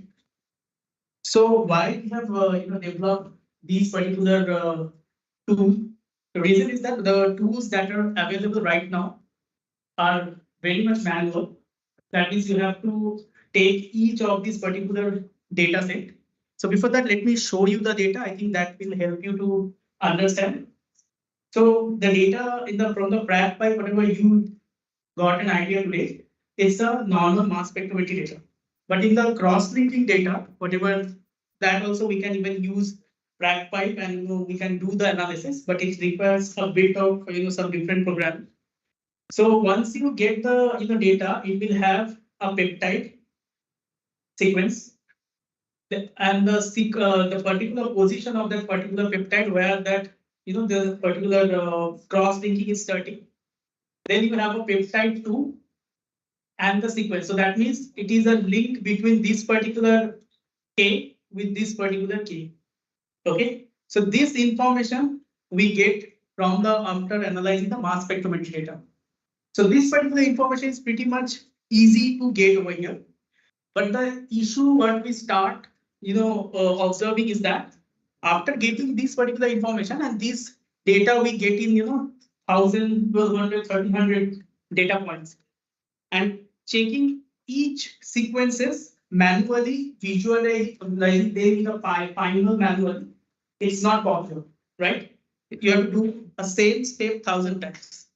So there are multiple tools are available, but most of the tools, even the tool that has been currently the Proteome Discover has developed, they also are not as fast as the tool that we have developed.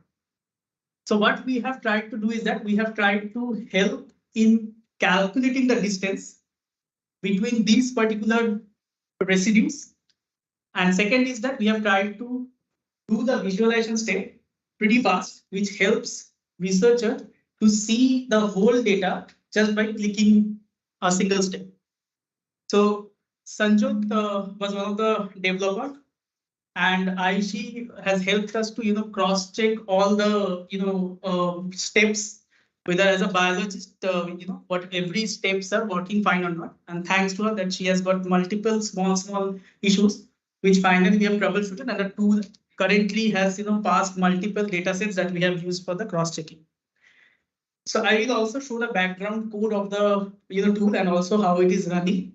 But just to give a brief idea that this tool requires very minimal information from our end. The first information is that the data set, the input data, which should look something like this. There could be many other information, but we don't. The tool does not require that much information.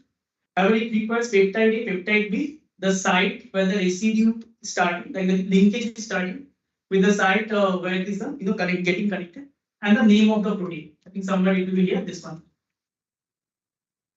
And what more you need? We need the database, that is the UniProt human database. I believe that everybody will be knowing right now so how to download the database from the UniProt. These are the two information we need to start the run. Okay. So what I will do, I will try to swipe between both the Python code. Yeah. So just to give a very brief idea, we are not doing any hands-on with you. It's just to give an idea that how the tool is working. So the first thing is that when you go up, it is just few libraries we are installing, and it is importing of those libraries. This is the only part where a user need to work. The user need to define the path, the file name, human database. Apart from this, the residue distance threshold. So this is something which is important who works in the cross-link mass spectrometry. According to the multiple applications, this residue distance threshold need to be changed. So somebody is 32, somebody is 28, but the particular data set that we are using, you just use as 25, but this is not something gold standard. So this is the only area where the user need to change the path and the file names. After that, we are importing the database over from here, and then the steps are I will try to show you directly into the presentation. So over here, the next part is sorry. Yeah. So next part is, as you have seen that this particular residues are available, but it is very difficult to understand that where these particular residues are in the actual FASTA sequence, that is the amino acid sequence, right? So for that, the first thing of next thing what we are doing is that we are trying to use this peptide and we are trying to map this peptide in the FASTA sequence over here. And we are getting the absolute chain position. That means where this particular peptide is lying and where this residue is lying over here. So this is something that is, we are mapping the peptides with the FASTA sequence over here. Next part is that how many of you know about AlphaFold? Okay, many of you know about AlphaFold. So there are two ways we can get the protein structures. One is AlphaFold and second is the PDB. But there are multiple issues with the PDB, and I think many of you will be knowing that either they have incomplete structures, or many proteins will not have their structure. The reason is an experimental data dependent data. So that is the reason we have used AlphaFold over here. So after getting the FASTA sequence, we are getting all the structure downloaded from the AlphaFold. And once it is getting downloaded from the AlphaFold, it is getting each folder is getting saved as the name of the protein in the UniProt. So you don't have to do anything. It's just that I'm trying to give you the steps that how it is working. So once all the proteins, whatever present in your input file is getting downloaded over here, the next step is that it is trying to calculate the residue distance. That means what is the distance between one peptide of K to the other peptide of the K. So that particular residue distance, it is trying to calculate. So that residue distance is something which will help us to understand whether that particular cross-link is satisfactory or violated. So for example, the threshold, if you are putting 25, if it is coming more than 25, it is considered as a violated threshold.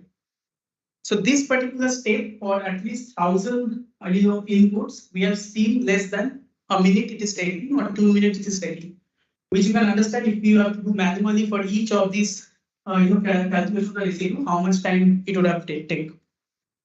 Next part is that visualization of the data. After getting the residue distance, you can see the visualization of the data over here. So in this regards, we have shared PyMon, like most of you have downloaded the PyMon, and we have shared some files which are directly we have analyzed and downloaded using this particular tool. So what you can do, you can just simply open your PyMon and can drag the .pec files in the PyMon to see how the structure is coming. So we have Amrita and Aishi who have idea in PyMon, and they will help you. I think Amrita is on Aishi. If you can, somebody, it's required. So the goal is that to understand that what is the total number of violations of the distances that are coming. So as you can see over here, so the residual distance, if it is coming more than 25, the threshold we have put, it will give a particular table that will give you a red cross. And if it is less than 25, it will give you a green tick over there. And finally, you will get an overview of the total number of violated and total number of satisfied distances. This is how the data will actually look. So a particular protein might have multiple crosslinks. Each crosslink, so this particular tool allows you to view each crosslink. So like this crosslink 1, crosslink 2, crosslink 3, and it will also help you to see the consolidated version, that how multiple crosslinks can see can be visualized. So in that particular drive, you will see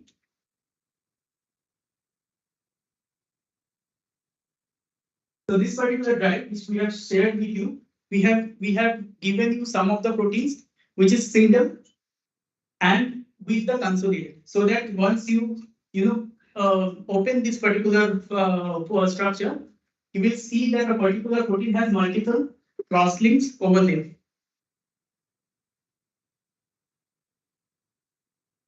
And if you would like to see a particular structure which is having both satisfactory and violated crosslinks, so this is also, we have an example that a particular protein structure is having both violated crosslinks and satisfactory crosslink. So now I will just show you how a particular PyMol we can open and can see. I think all of you can follow the steps if you want.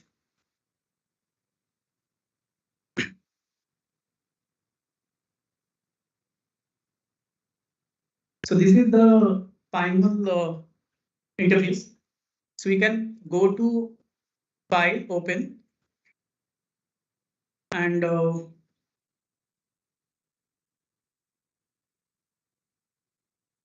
you can go to a structure.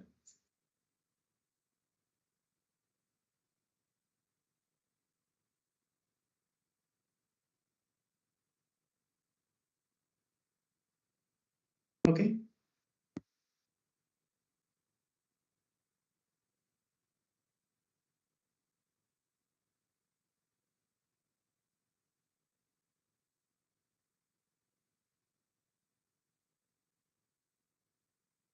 So this is how the structure actually looks.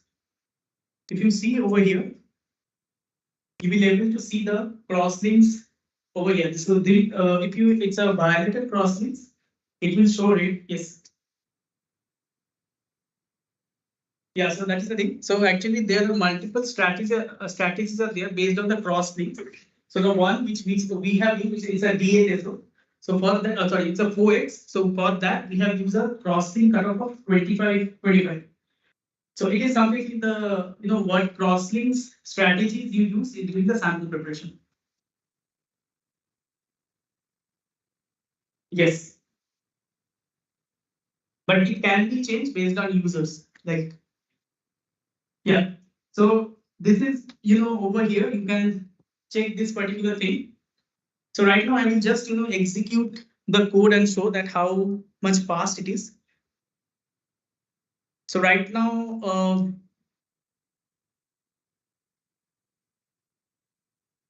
yeah, so all these steps, whatever I have discussed, so these are the steps just I am running now. Yeah, so over here mostly all the residues are getting calculated. And if I go back and show you,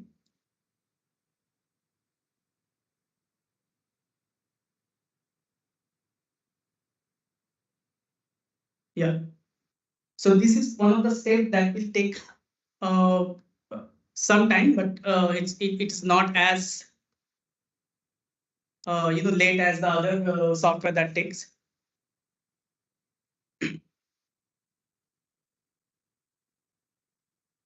Yeah, so once that is done, I think you will get the absolute change position, something like this, as I told. Followed by that, this is the one which actually starts fetching the AlphaFold structures directly from the AlphaFold, and what is the total number of proteins that were present in the input file. That will help you to get this particular structure. I suppose that yeah, so see, it has a folder that is generated, and if I click that, you will see all the proteins having a folder, and over there it is having the .cif format. So we are using .cif format over there, but we have made it, it can also work for the .pdb format also. After that, this prod is the library that helps to get the residual distance. This is where the residual distance are getting calculated. It took fraction of second to calculate residual distance for more than 1,000 entities. Then it is getting the UniProt ID sequences, and followed by that, it is making a particular file that can be used for the visualization. So this is the first visualization, which is helping you to understand that how many of your entities are going above the threshold that you have chosen. Second one is the overall visualization. How many are the satisfactory and violated? These images are built in such a way, are giving in such a way that directly it can be used for the publication. And finally, once you run this particular code, it will start generating another folder which will have the final sessions. So it's that much fast, and it can give you all the structures which you can just download from this final session and can just open into the file. That's all. So just moving back to the PPT for last 2 slides.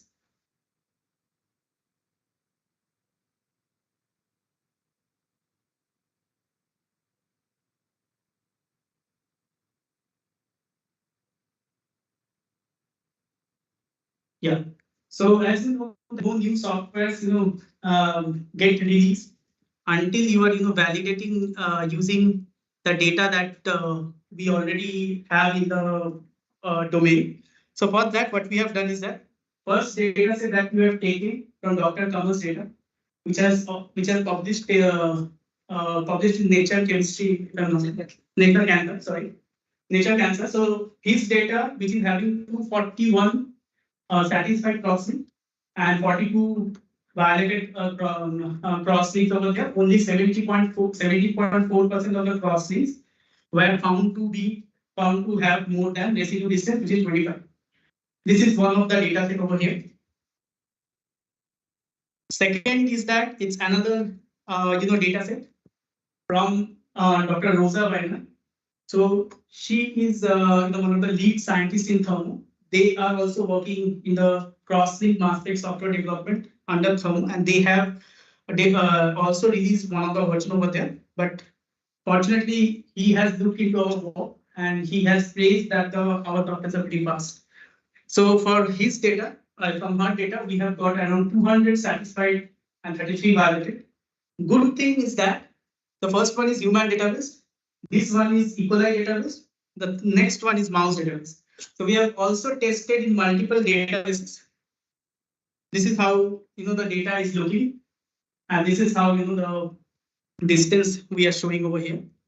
Next is the third case. The first one is from a research lab. Second is from an industry, and third we have taken a blinded completely. We are not aware. We have just chosen this particular data from a manuscript, and we have found that 312 satisfied and 81. So out of 393 crosslinks, we are getting 312, which is passing the the threshold.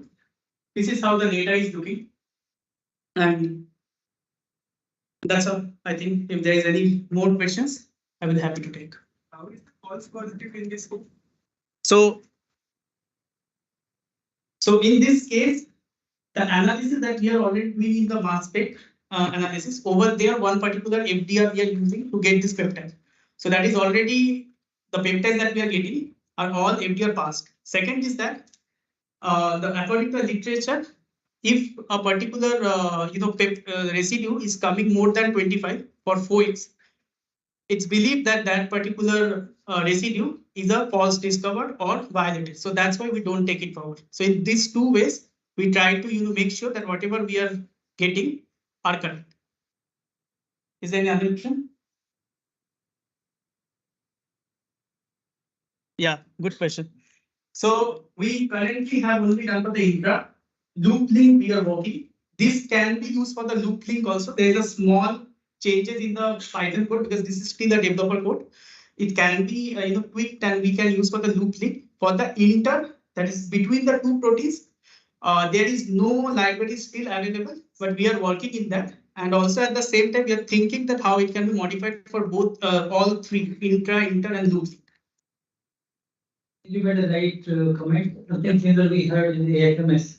We think we have a big conference of mass spectrometry in America. And similar feedback we had from the active user of cross-linking, that how can we incorporate even the along with the intra, even intra and the loop links as well. So that's important. But again, like this software is not something which we're going to use it right away. Many of you who are now venturing into the field of cell surface proteomics and want to look at more of the conformational changes in the cross-linking, this could be something which you can look at in the future. But with this code, you can operate from us even if you want to even try running your yourself in Python. But we are also hoping to get it in GUI format, make it more accessible. And some of the things on that. All right, thank you, Deep, and great work. Yeah. Thank you.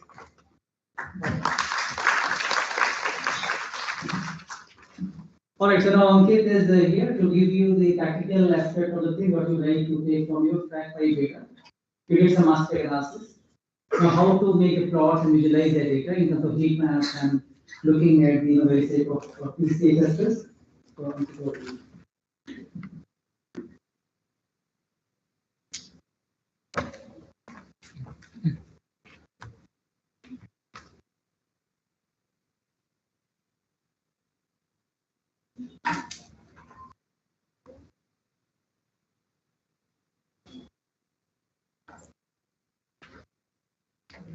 Hello, yeah, so good afternoon, everyone. So I think you put these two sessions, three.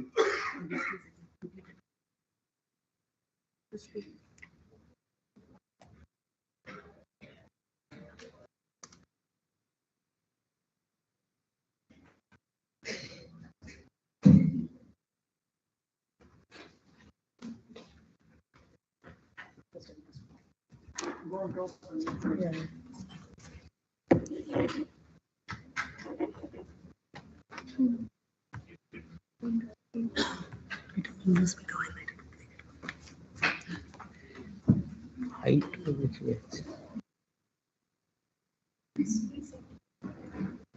Yeah.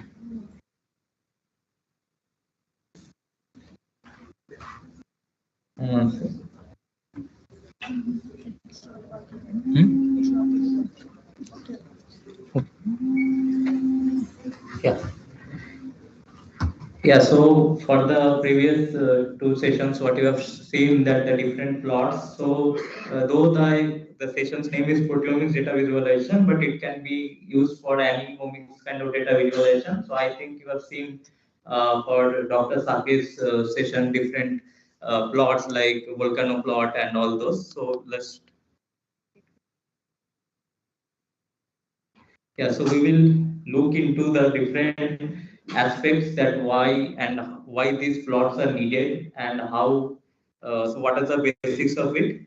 So the first thing is that visualizing the complex data. So now I think we all of you are clear that the omics data, be it transcriptomics, be it proteomics, or be it any omics, is complex. So we need to have a very high dimension with a high number of features and with the samples. So the signals, I think you have seen the mass spec signals or the microarray signals, as Dr. Saket was telling, or proteomics data. So all this comes as a single ion or the fluorescent channel signals. So from there we need to interpret and we need to go to identify the patterns or identify that what is dysregulated in what are the different cells or pattern, and then finally to the biological insights. So it's a huge step with all these steps involved to ultimately identify what is the biological basis of it. So for this, we need to visualize the data, we need to pre-process the data, process the data. So for this session or this thing, we will mostly looking at the pattern identification after the signals and after the raw files have been analyzed and you have got a p-cross and matrix, how we can identify the patterns, that what is been upregulated, what is downregulated, or what is the differential expression pattern. So we will look into this. So the why it is needed, so all those signals, all those proteins identified, all those genes identified, 20,000 genes. So we have to now pick those genes which are the main culprit among all these crowds or among everything. So so for instance, now if you look at a certain crowd in anywhere, so how can you best describe? So for example, here everyone is sitting, how can we best describe those? So we can have, every person can have different perspectives. Someone can say in the terms of age, some can say in the terms of gender. So there are many parameters. So similarly in the data, in the omics data, so for example, one is looking at the cross-linking aspect, one is looking at the open structure, or the, like Dr. Kamal has said, or one is looking at the biomarkers, which is highly expressed. So all these things we need to understand. So these are the different, some of the graphs you can think of, like the bar chart, then your dot plot, violin plots, box plots, or scatter plots to determine the different kinds of aspects. So first we will look, so there is a need to understand that which plot. So everything cannot be described by every plot. So we need to have understanding that which plot is required to represent what sets of data. So for which we should use.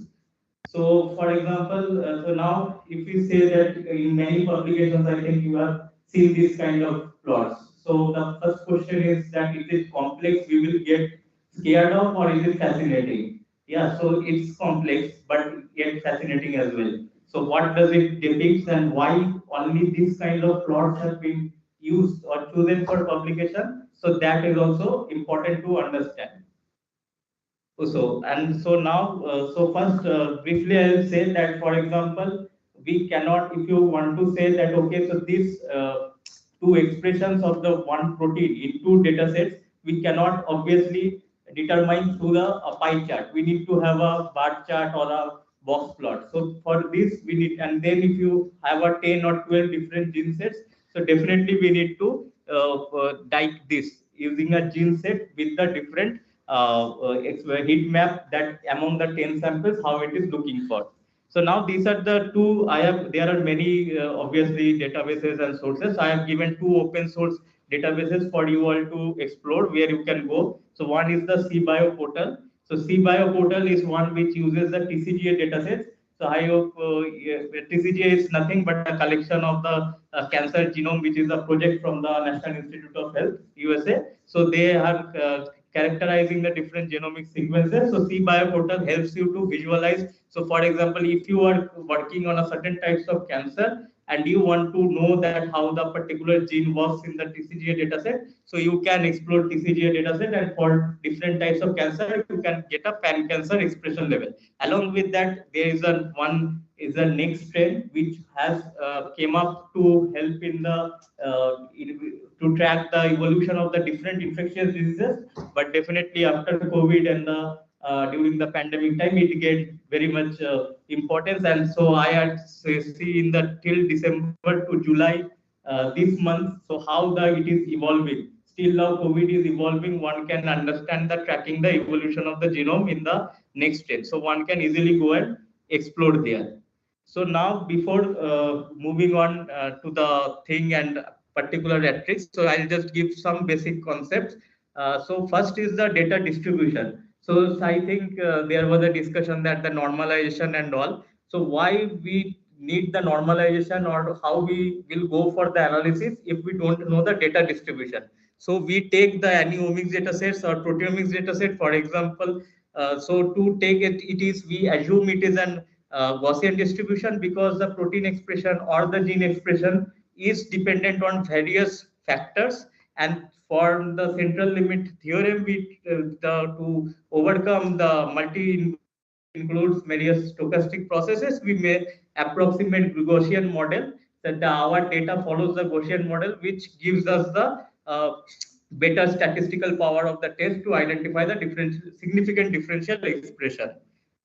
So now the one thing I think you all have understood about the PCA plot. So now any omics data sets that we follow, so you have seen that there are various sample processing steps involved, there are various instrumentation steps involved. So any of those things can lead to a one outlier.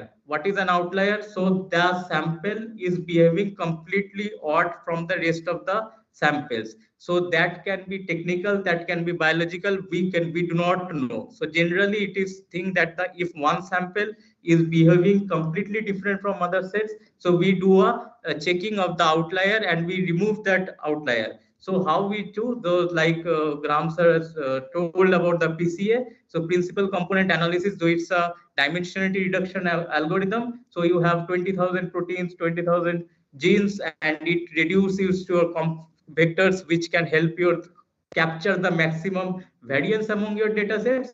So among which, if it comes that the one data set sample is totally outside, like Graham sir has mentioned about the distance, and here you can see that the distance is huge.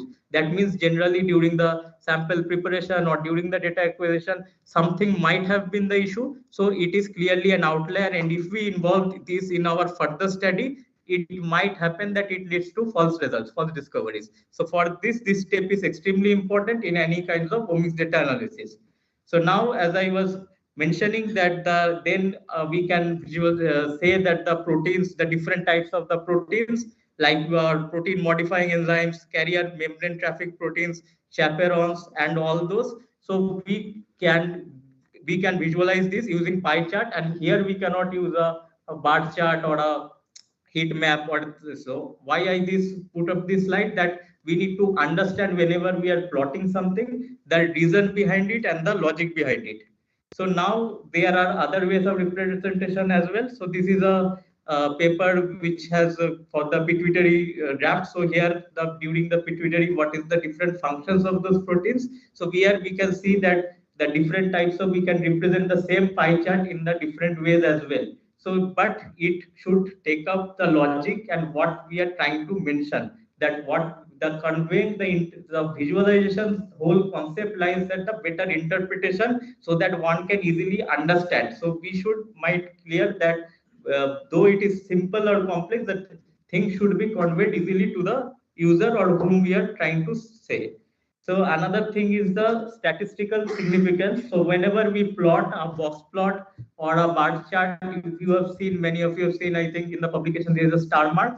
So here we should mention in any biological data set, we should mention what is the significance level of it. Otherwise, it doesn't define any sense. So here the stars represents a different significance level based on the p-value or the t-test that we perform. So the key things whenever we plot a box plot is the star mark, and we should mention the x level and the y level and the what is the condition or what is the thing, and the y-axis generally is the normalized abundance levels or anything. And the box plot, so if your sample number is less than 5, you cannot draw a box plot. So I think you know that it must have the median and the quartile ranges. So it depending on your number of samples, you will represent the same data either in bar plot or in the box plot.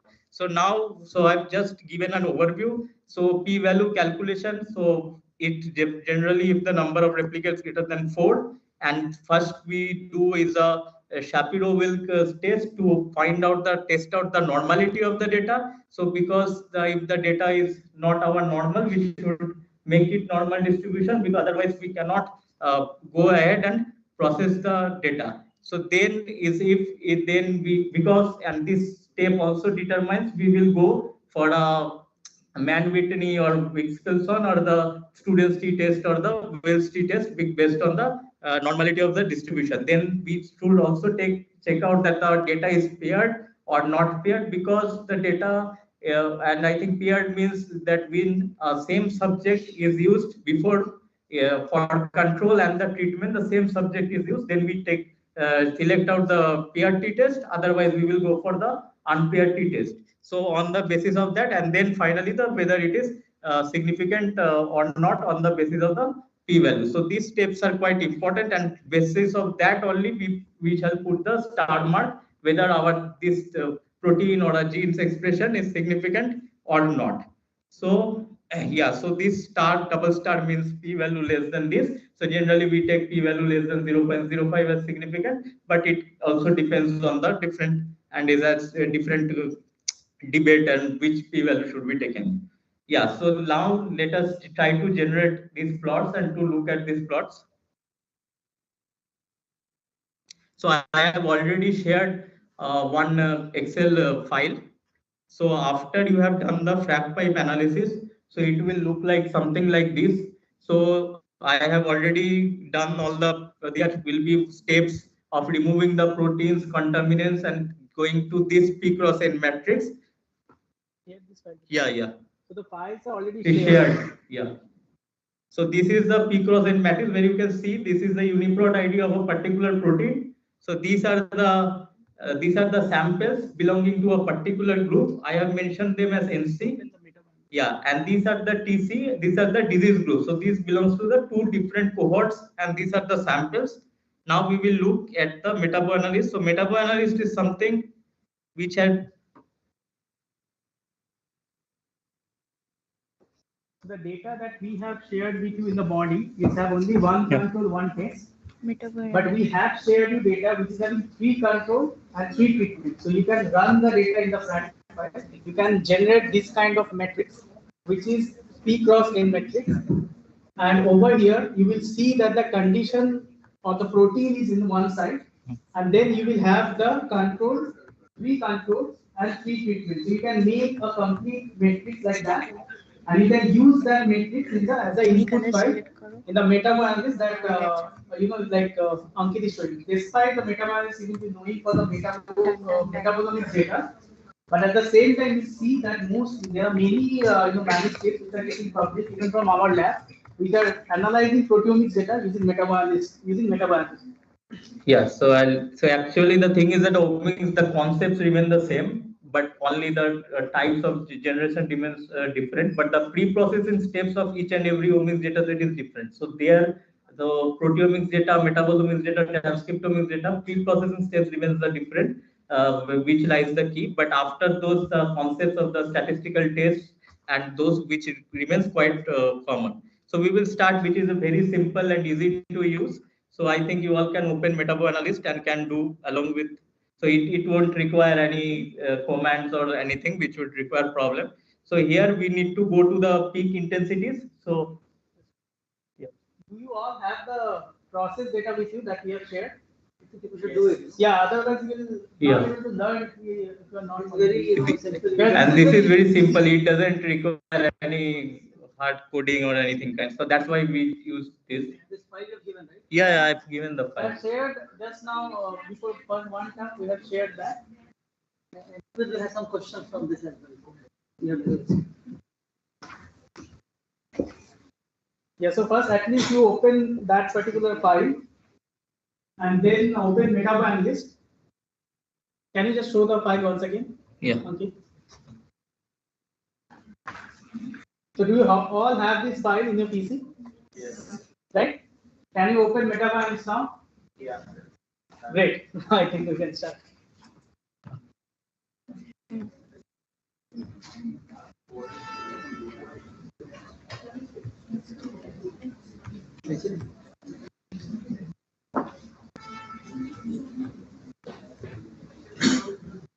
What type of analysis?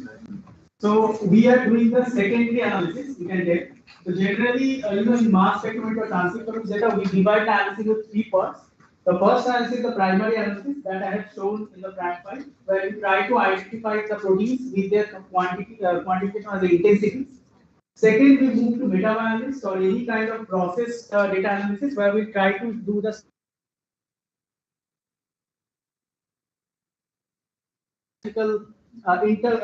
network analysis, where we try to understand the biology or the underlying mechanism in the diseases. So yeah, so it's from the mass spec ion signals to the biological network. Yeah. So now after.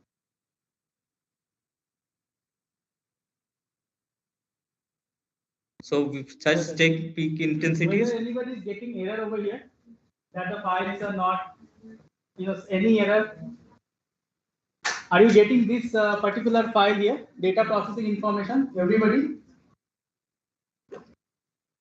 Getting right? Not why? what era Slow, is Jolly, too slow. which model are we using? Okay, go back. Okay. Statistical one. Statistical analysis one factor. Yeah, this one. Yeah, so this one you have to choose first. Then you go to the next step. Yeah, select peak intensity. And over here, we will be using sample in columns unpaired. We have to understand why we are choosing this. Sample in columns means that all the samples you have seen, that is TC, TC, TC, NC, are in the columns. And it is unpaired because whatever the samples we have, the data he is using is a tumor tissue sample. But the one when you are using the cell line, so you can see accordingly whether it is paired or unpaired. Yeah. Now submit it.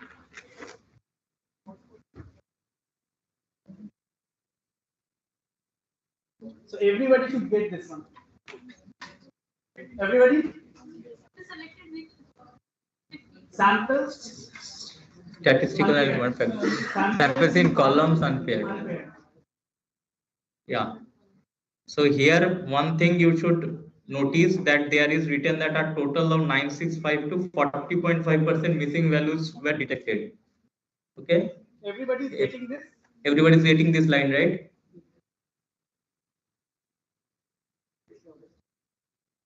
Anyone not getting or any different number getting? Any different number? Show it. Same number? Different number? Same number. Good. Yeah, same, right?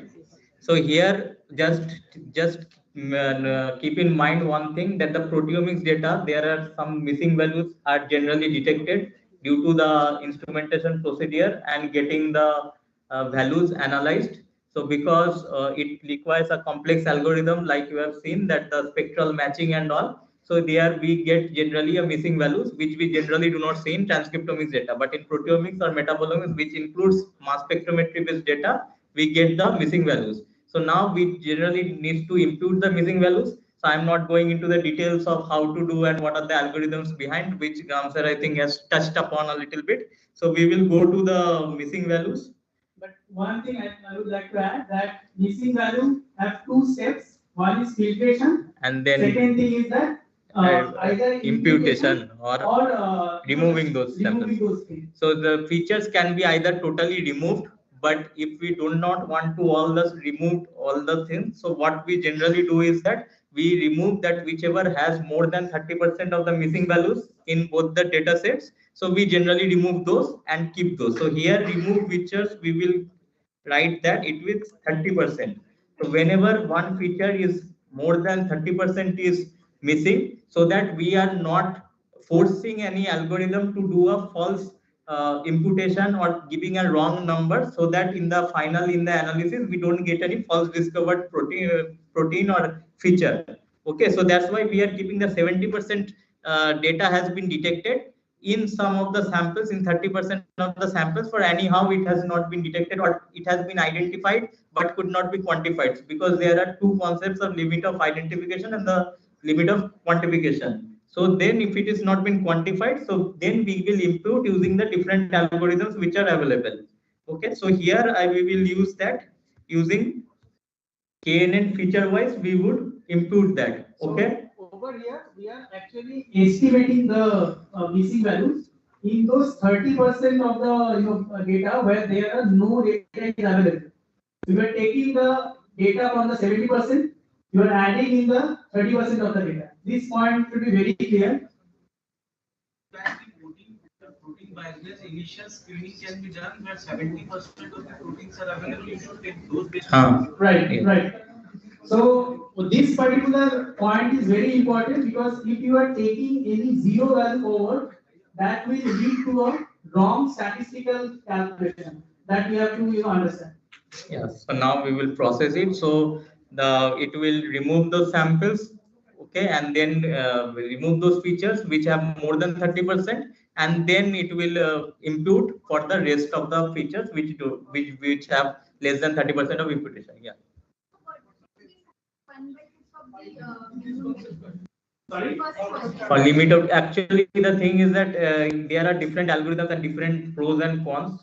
So this is generally what we use, but actually this is not scope to tell about everything. So you can use that. Yeah. You can use that, but initially you don't want to filter out means main features which can be significant at later stage. Initially, you want to take all the variables which are initially available with you. If you add mean, median, filtering, it will take out all drop down. Like most of your data will be chunked out. Yeah. So answer your question. We generally use median and other form of imputation when the conditions are pretty much similar to each other. For example, you have taken bioreplicates of control and bioreplicates of treatment of cell line. There is not much difference. KNN imputation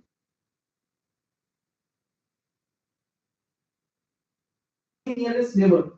If there is a heterogeneity also between the samples but from the same group, it will try to impute with the minimum with the nearest neighbor to that. However, 1/5 we cannot use. The reason is that it is generally used for the one which we know that the values are pretty much less, mostly for the metabolomics. Okay.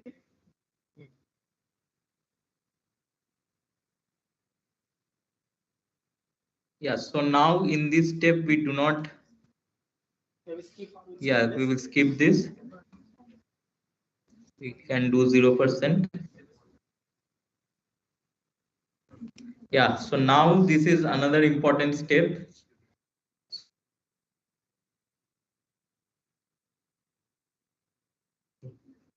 So it will come, no?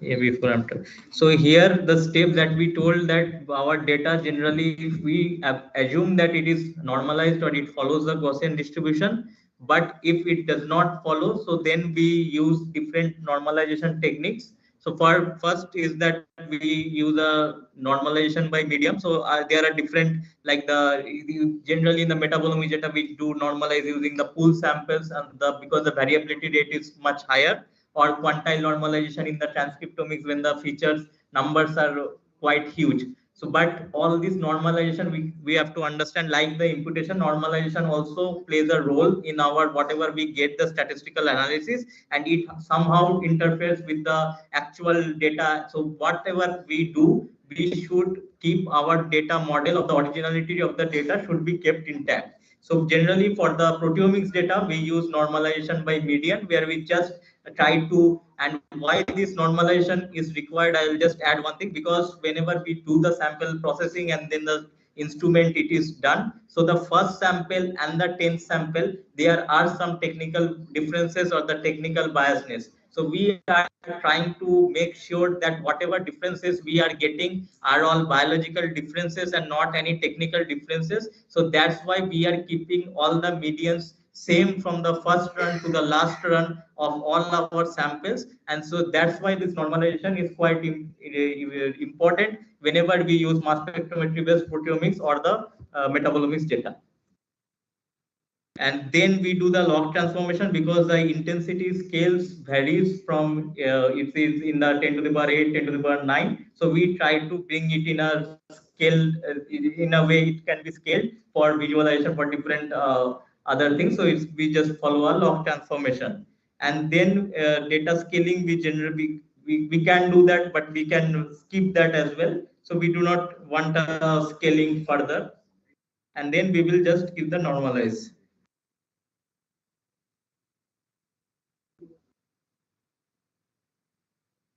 So we will go to the sample view. So just now look at this. So before normalization, we have assumed that our data follows the Gaussian pattern, but you can see that there is differences because of the different run-to-run variations or the different technical variations. But when we have normalized, so you can see it more or less follows the Gaussian pattern curve. Because since it is a real data set and the real way in the samples data gets acquired, so you will not get a smooth Gaussian shape or curve that we generally are habituated to see. It will be some kind of distorted, but here we can say that it is following the Gaussian distribution or the normal distribution. Okay, so everyone is at this page, right? And so see, the because of the scaling we can visualize it, otherwise because of the scales we could not have been visualized. And also you can see that the median values remain same all throughout, and from here as well we can detect the outlier if the samples are coming at a very in a side way, or in a from here also we can detect out that which samples are not are the outliers just before going for the PCA, and then we will do a proceed. Okay, so here we will go for the firstly, yeah. What was the difference between that feature view and that sample view in the normalization? So feature view is that which gives you the feature wise box plots and the normalization plots. So, but we have done sample wise normalization. We want to check the sample to sample variation, minimize that. Yeah. So now we have gone for the PCA.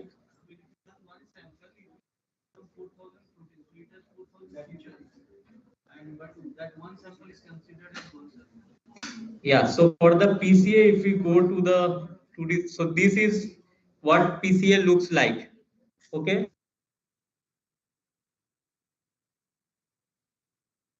Here you can see that one sample is coming extremely outside.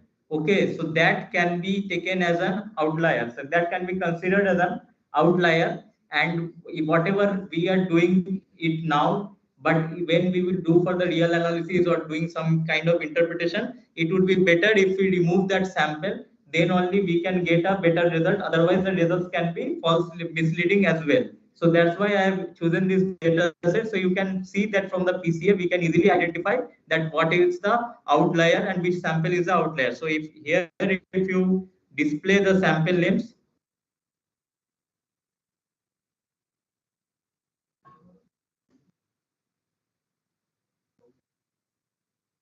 yeah, so you can see the sample names. So which sample is coming? So control 5 is coming as an outlier. So this can be due to the sample issue, sample processing issue during the run issue, or it can be biological as well, but we cannot consider because it is not showing the same trend with other biological specimens what is there in the group. So this is for the PCA. So now we will check at the volcano plot. So I had shown that if the different, you will see that this kind of plots generally are in the transcriptomics data as well. So what this plot generally depicts is that it considers both the log2 fold change of the protein expression or the gene expression or the metabolite expressions, the log fold change and log2 fold change, as well as the p-value. It considers the p-values that whatever t-test you have used. So here actually you can play with these parameters, and you can use non-parametric, just as told that what if it is when it we will use parametric and non-parametric, and the p-value threshold raw or the FDR generally for the omics data set, if we do a for FDR adjusted, especially Benjamini Hodgberg or something, then it gives us a more stringent as well as the more real what is the real difference between actual protein or the gene which is differentially regulated. So on the basis of that, you will get a set of upregulated proteins and the set of downregulated proteins, both upregulated proteins. So that's why here you will get the upregulated proteins and the significant ones, and here you will get the downregulated proteins. So it depends upon what you that if you do a TC versus NC or NC versus TC, so it will be just the opposite. So on basis of what your analysis is this, so you can get the upregulated proteins and the downregulated proteins. So so all those manuscripts in the proteomics generally contains this volcano plot, and you can see that it is so easy to make, and you can from now any data set you can easily make the plot. So whatever complex plots I had shown, so all those can be made easily using different software as well as using codes in Python and R.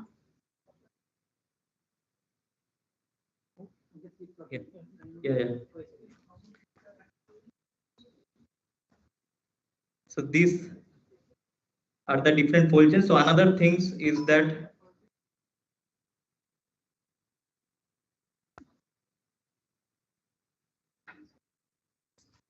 yeah, so this is another thing, just PLSG is the supervised classification rather than PC is unsupervised. So first we'll look at the correlations.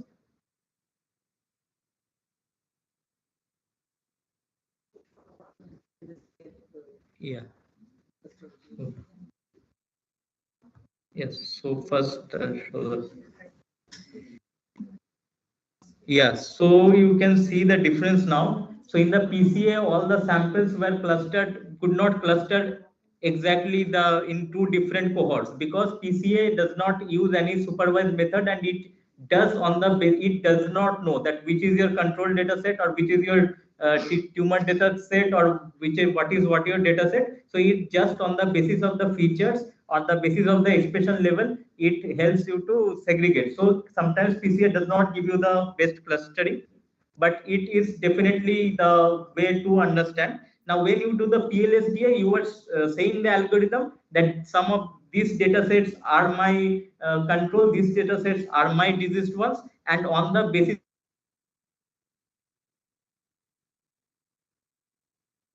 performs a classification algorithm from where you will get the different clusters. Actually, this is a classifier. So from here you can get the important features. So one thing is that from the PLSD you can get those important features, that which features are playing the major role in classifying these two data sets, and that is represented as the VIP score, or variable importance of the projection score.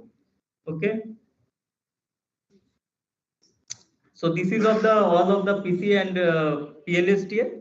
So now if we look at the correlations, yeah, so we can do a feature-wise correlation as well as the sample-wise correlation. So the heat maps generally we see, so we want to check a sample-wise correlation. So this is another method to identify any outlier is there or not. So and also the biological data, be it control, be it tumor, be it different data sets.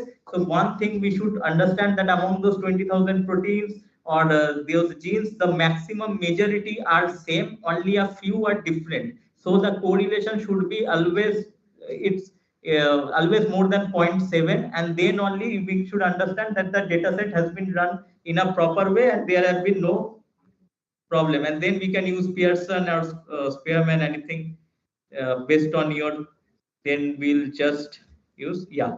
So you can check that in this heat map, how it is coming, and then from here only you can understand that all are around 0.6, but the control 5 is correlation is very less among other correlations, among other samples, so which was reflected in PCA as well. And from here also it is suggesting that the control 5 is an outlier which should be removed from our study or the statistical analysis that we perform. So this is another way to find out. Yeah. And then is the final we will show today is the heat map. So here the data source is our normalized data. So whatever we have taken, so we will features and we will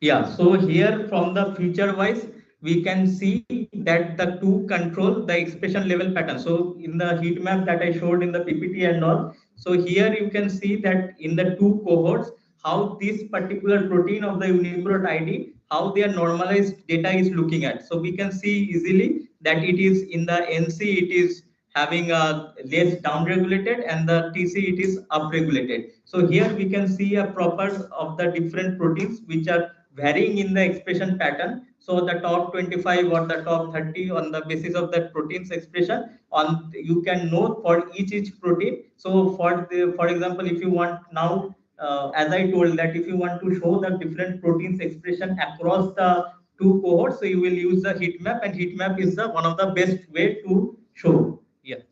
So this is all about the different visualization as of now. Thank you. Yeah.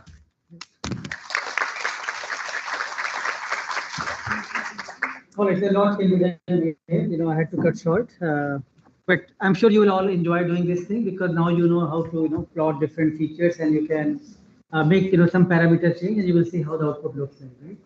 So now when you look at the papers, be very critical about how they're representing data, right?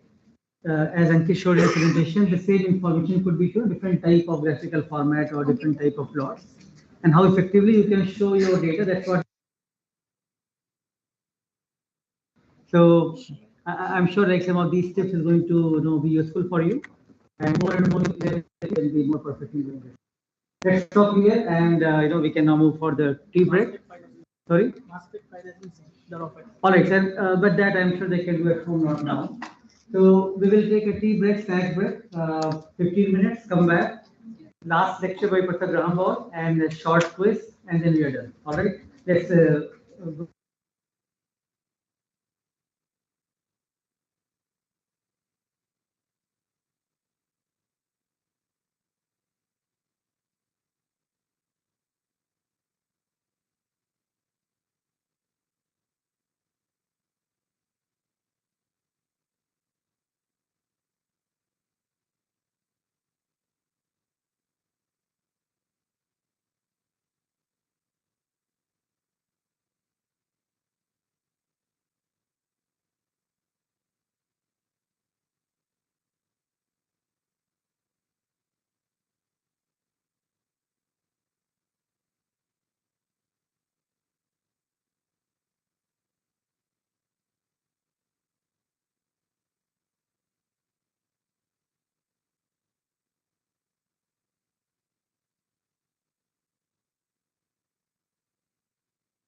All right, welcome back everyone for last session.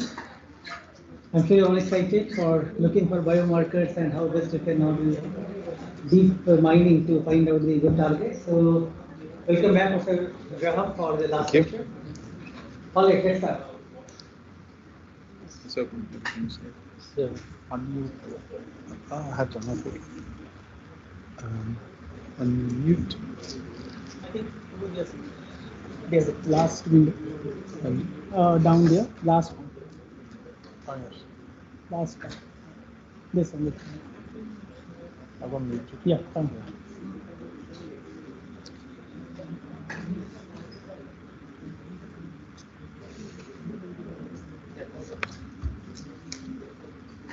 Okay, thank you everybody, and great pleasure to present some of kind of the research work that I'm doing around the discovery of biomarkers and the discovery of biological drug targets. And I'm going to present this from a P53 breast cancer perspective. Thank you. So we've got some challenges at the minute. And currently, drug discovery is a time-consuming process costing billions of dollars, and 95% of our discoveries fail. So billions of pounds are being spent, or billions of rupees, dollars are being spent, and we have a 95% failure rate. Typical drug target might take 15 years to find.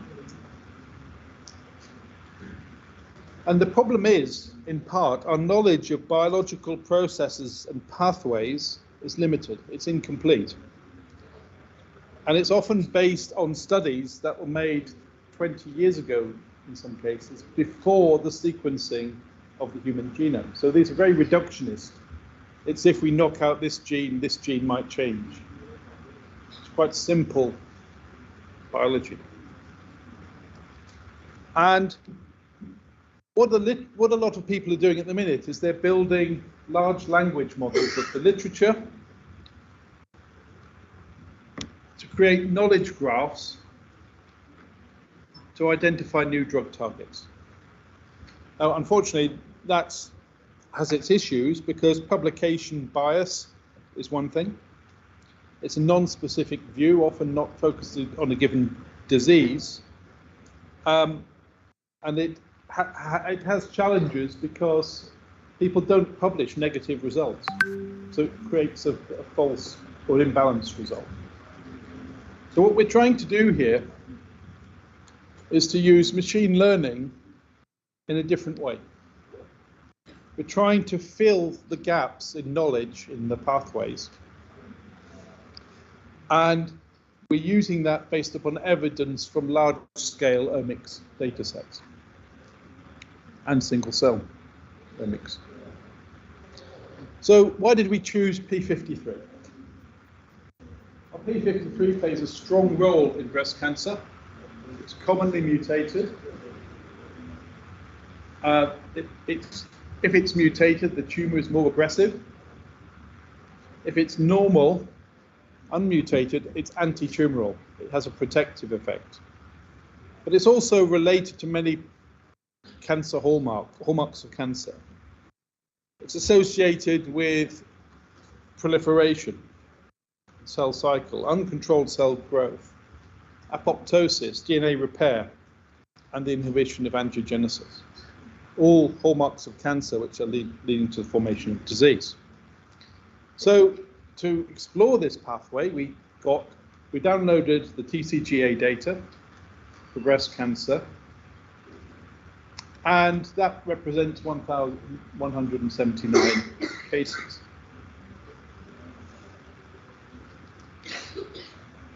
So we're using artificial neural networks, and these began as simple models of human neurons, whereby you have a weighted network of interconnections. And these interconnections send a signal which they transform. So you get an input, which is a stimulus, and you get an output, which is a response. And what effectively they were to begin with is simple mathematical models of that. They've expanded. They can be made much more complicated now, but they are the fundamental building block of deep learning. Now, what's good about them is they can be used for classification. We can predict disease versus non-disease. But they can also be used for regression. So we can predict how genes A and B relate to gene C. And we can use them for parameterization. So we can say, well, actually, out of the 500 genes we looked at, these 10 are the key things that predict. So it tells us something about the relationship between a gene or protein and a given question. So we build these models, and a neural network model has an input. So we have an input value, the expression of a gene or a protein, and they are adaptive, they learn, and they give an output. So they make a prediction. So the gene values come in, the prediction comes out in response to a question, which is the actual output. And what we get from that is an error. So the bigger the difference between what's predicted and what actually happened, the ground truth, the bigger the error. Now they learn because that error is using the algorithms, feeds back to change the parameters of the network and update it. And we basically keep cycling around until we reach an acceptable model. So that's when our error is minimized, theoretically. So we train the model. It learns. And this is what happens to our error.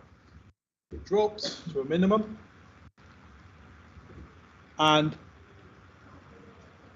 we would think that's good, and that's trained then. However, we look at the red line here. This is the performance on an unseen data set. And you can see our model drops to a minimum for unseen data, but then starts to get worse. It's memorizing the data. So it's like me building a model for breast cancer of women in Nottingham and expecting it to be applicable to the whole world. It's not going to happen because it's just overfitted to that group. So we have to apply a technique called early stopping. And that means we periodically test the network as we're training it. And we stop it just here. So that means we've reached a generalized model and we've not overfitted. So that's a way of preventing overfitting, early stopping. You'll see that often in deep learning algorithms. So this is a little bit about what we call architecture. And this is a typical deep learning neural network. Now they're very popular at the minute. The problem is they are slow to train. They have a lot of redundancy in them. So when we've created deep learning models, sometimes they've taken a few months or weeks or months to train. But then when we look at the mathematics, we find 68 to 80% redundancy in that model by looking at the activation images. The other problem is they're very good at overfitting. They have too much capacity to predict. So we've also shown that if we took 100 random numbers and a 101st random number, we could use the 100 random numbers to predict the last random number with an R value of about 0.9. So they're so good at predicting, they can predict rubbish from rubbish. So that's a challenge, and I think a lot of people need to sometimes stop and look at deep learning and think, why am I using it? So what we did is we kind of looked at it from the other way around. We used a shallow model, which is very simple, which can be interrogated easily, so it's explainable. But we used them in a swarm. We used multiple models and effectively broke the problem down into lots of little models and then rejoined them all together. So that means it has the benefits of speed, simplicity, lack of overfitting, and explainability, but still has aspects of deep learning. So specific methods, and I'm referring to these because these are commercially available as part of our company from the service. And we have three parts. We have an Interlomics distiller, which we use for enriching features based upon information content. We have Interlomics pathway miner, which uses these distiller principles to walk through a pathway, filling the gaps. And then we have Interlomics driver, which says how influential, or models the interactions between things to say how influential a given target is. So distiller is fundamentally based on this curve. This is the distribution of genes in an RNA-seq data set and their ability to predict a question. It might be cancer, non-cancer, it might be expression of a gene. The point is we get this sharp hook, and these are not huge differences, but the majority of the genes here have a very similar performance, and it's not so good. A small set of genes here are much better than the rest. So that list of genes becomes something useful. What we then do is extend that further. So we take our data from tissue, blood, sample. We randomize the data into training test cross-validation or training stopping cross-validation. And we build a model on each gene, and we get that distribution. We then shuffle the data up again and repeat the process. And we keep doing this, usually 20 times. So we end it up with 20 enriched lists of genes. So they're lists of genes that are associated with the question, or the answer to the question. What we then do is look for the commonalities or concordances in those gene lists. And if something is coming up again and again and again, especially across the 20 repeats, then it's probably important. We then extend that to multiple data sets. So if it's coming up across the 20 repeats, then across multiple data sets, it's even more validated and likely to be even more important. And we then take those gene lists to network inference, where we study how they interact in the context of the problem. So we can also use that principle in a pathway. We're using the pathway here from KEGG as a framework to apply that enrichment method. So we call that pathway miner. And here's how that works in a hypothetical pathway. So we have this situation where molecule X links to molecule Y, which links to molecule Z. Molecule X also links to B, which links to C, and molecule X links to molecule A. So a very simple pathway, just for visualization of the idea. What we then do is we mine interactors for each node in that pathway from the whole transcriptome. So we look at the ability of every gene in the transcriptome for the data to predict that answer, the answer to that node. as a regression model, and a neural network-based regression model. We then repeat that for each marker in the pathway. So we have an enrichment map. So it's using the pathway as the framework, but at this stage it's only primary 1-degree neighbors. Yeah. We could, and it would take an awful lot of processing, but we could look at the interactors of the interactors as well. But what we then do is we then, using our distiller approach, we do the enrichment for each one of those nodes. So we then now end up with an enriched set of genes for each node in the pathway. The next step then is to start to look for commonalities between those enriched lists. So what we're doing here is saying, well, these genes are found in all of these lists. Therefore, they're associated with more than one node in the pathway. And therefore, the probabilities of these occurring by random chance, by the way, are around 10 to the minus 90 or less. So that's a p-value of 10 to the minus 90. Probability, 10 to the minus 90. So these are pretty robust things coming up again and again and again as new features of the pathway. So it allows us to kind of gap fill, which is important, because there was limited knowledge of these pathways. What we can then do is what we call interlomics driver, is we build a model through network inference. So what that is building a model where genes are used to predict genes. And then we parameterize that model and work out what the relative contributions are of those genes to that target. So this can identify the most influential features. It's very targeted to organism and disease, because it's not like a kind of generalized literature search. It's more specific to the data set we're looking at. And it's not literature-based, LLM-based, or curated data-based. So it's literally modeling what's happening in that data. So this is kind of a visualization of how that works. Let's say we have 16 genes of interest.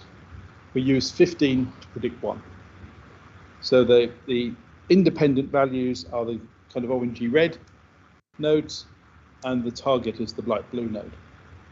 We train that model using the principles of early stopping and what I've showed, and training it to convergence but early stopping on unseen data. And then we parameterize that model. So here the thickness of the line represents the strength of interaction. So what that means is this is interacting very strongly from here to here. This is interacting less strongly, even less stronger still. And then these things have little or no interaction. So we're building a functional model at that point of the interactions as they occur. What we end up with is a matrix of interactions. So here, this is an interesting point. People who live in warm countries, red's negative and blue's positive. People who live in cold countries, red's positive and blue's negative. So I had a PhD student from Hyderabad. They kept saying, look at this really positive interaction, but it's red. I mean, it's blue. It can't be positive. So that's just a slight cultural difference, but we got there in the end, and we developed some good models of estrogen receptor. But what we have is an interaction matrix. And things we can do on interaction matrices are things like graph theory. We can start to disentangle those models. So we can start to build. We can put directionality onto that. We can show feedback mechanisms. We can show sign, and we can show the profundity, the magnitude of those interactions. And this is kind of what a real network without too much filtering starts to look like. And if you look long enough, you'll see unicorns and dolphins and all sorts of things. The problem is there's too much information. So we can do two things. We can either filter it even further and present it in Cytoscape, which is what this is for, or we can do graph theory on it and deconstruct that network to identify where things are coming and going in that network, how much influence things have. So this is actually the filtered, augmented P53 pathway model. Now, what we get here is we get strong nodes, hubs, if you like. And those hubs are things that are either very strongly influenced or very strongly influencing. So they're of interest. Why they're of interest? Well, when I'll show you some results in a bit, but when we knock those hubs out, we bring about a phenotypic change.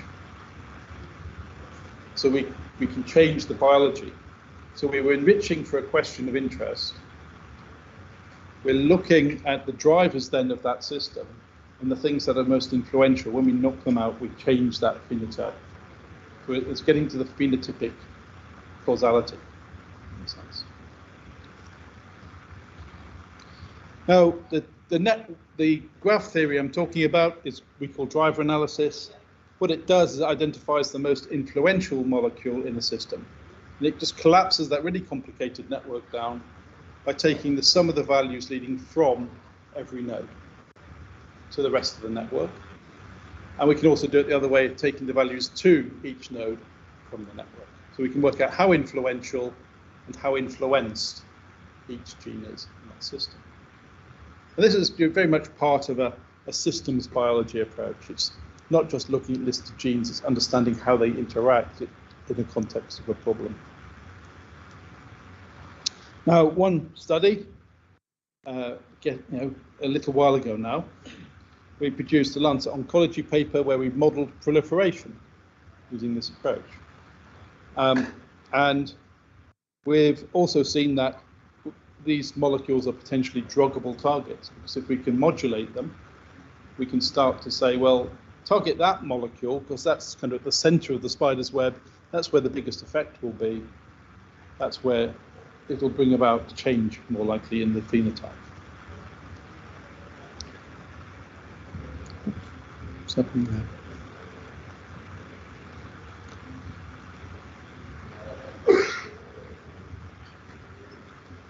So what we can also do is we've got a model now of the pathway. So that model has patients in it. It has individuals. Each node can be represented by the residuals of that node, and we can see how individuals are behaving through that network. So if the node is really noisy, we can generally say that that node is likely to be dysregulated in a disease state if it's not noisy in the control state. We can also look at who in the population follows the pathway and who doesn't. Where the residuals are tight for a set of individuals, they're following the pathway. Where they're not tight, they're outliers and not following the pathway. And we're looking now at doing that in single cell populations, because then we can start to say, well, these cells seem to be following the pathway, these ones aren't. What's different between those sets of cells? So we can start to look at regulation, dysregulation, and what we're starting to call it is systems epidemiology, because we're looking at systems biology, but at an epidemiological level. Now these are for the P53 pathway. I'm sorry I've hidden some of these because we're doing drug target analysis on this, but I've shown the ones that are known in there. And what's quite interesting is the second marker, bear in mind this is the P53 pathway, is a P53 apoptosis inducing protein. So one of the strongest drivers of the P53 pathway is something relating to P53, which gives us some confidence in looking at what the other things are as well. You get P73, GAD45B, and these values tail off quite quickly, so there's a sharp hook there. which is saying there's a few things that are very influential, and then it becomes very mediocre. Now, because we've got a model, we can also run this process in different tissue states. So we use the pathway miner driver distiller kind of approaches on the diseased tissue, but then we've also curated healthy tissues as well. So we can build that same pathway model in healthy breast. We can build it for blood, liver, kidney, neurological tissue, although it's usually pluripotent stem cells because we can't chop bits out of healthy people's brains. Colorectal samples, skin samples. So we can run the same model, and if a driver is a driver in disease but not a driver in these other states, then it's a good drug target because it's reducing the risk of an off-target effect. You don't want to mess with the biology of healthy cells or healthy tissues. So this kind of is a digital twin approach, and that can be visualized something a bit like this, where we end up with pathway models for different states of the human. And find that clearly that top one, those two things are strong drivers there, but they disappear. And then that's for lung cancer. These are disappearing in the non-lung cancer samples. So once we've got this, we can then do something with those targets. So we want to find out new chemical entities that target that biology. So for example, we can use deep learning like convolutional neural networks to look at docking into those molecules to see if particular small molecules might modulate that. We can interrogate databases like Chembl, which is probably one of the most complete databases, but also DGIB, Zinc, ChemSpider, to see what other molecules are out there, what they do, how they behave. We would need also to further filter, because we want to see if somebody else has patented that molecule. If they have, there's no point us pursuing it. We also ultimately want to do in vitro and in vivo validation. That gets expensive, although we've done some in vitro validation and it worked. But also we can, in Chembl, look at ADME DMPK. So we can start to look at the log P values, the log D values of those molecules. And that tells us about the fat solubility and the residency of those chemicals in the human system. So that gives us another way of filtering out potential candidates. And what we're looking at ultimately is to take this to an IND, which is the point at which we make a submission to be able to then start to do clinical trials on this. So what's important here, though, is did this work? Are we just messing around with random numbers and making nice, pretty pictures?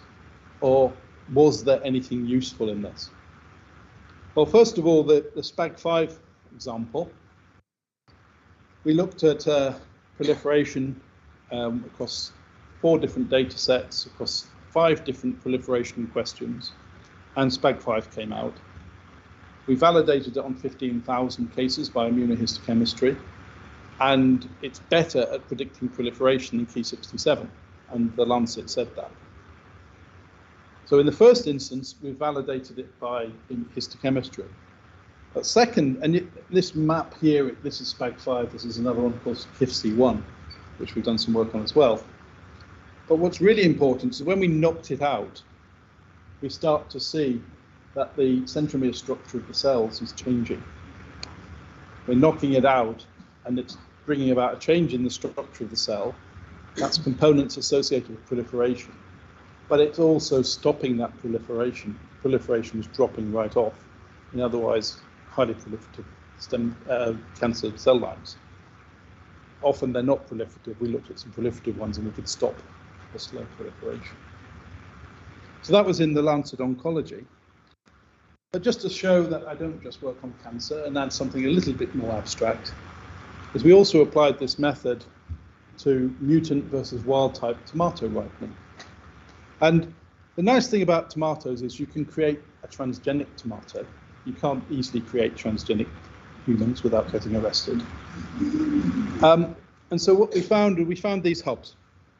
This one was important. So we found effectively 3 strong hubs. And when we created a transgenic plant with these 3 strong hubs, 2 of them, if we stimulated them in tomato, then the tomato didn't ripen and would rot on the plant before it's ripening. And the same, it had no chloroplast, so the same is also true for peppers. So this is the system where the hubs have been stimulated, and this is the system where the hubs have been suppressed. And likewise, if we do it the other way around, if we suppress the hubs, the tomato ripens in a third of the time and is twice as red as a normal tomato. And you can see, this is kind of the wild type, this is the non-normal control, and this is the stimulated one.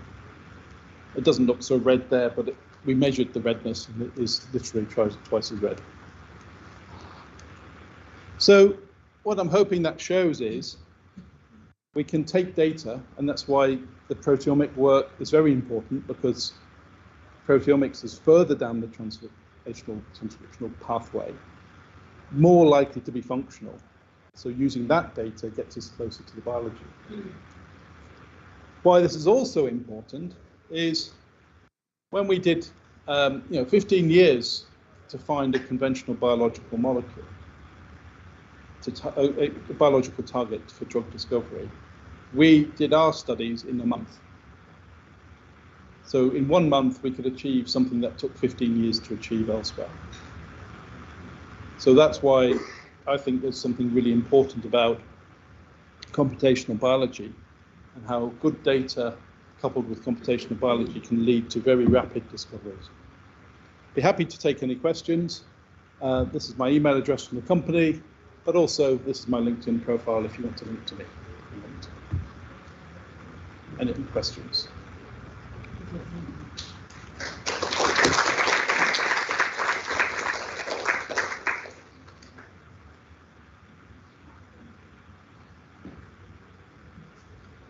Stunned silence. I have one where you showed that we still, after doing all these things, we have to go in multiple validation stages, which Yes. also take the in vitro and in vivo.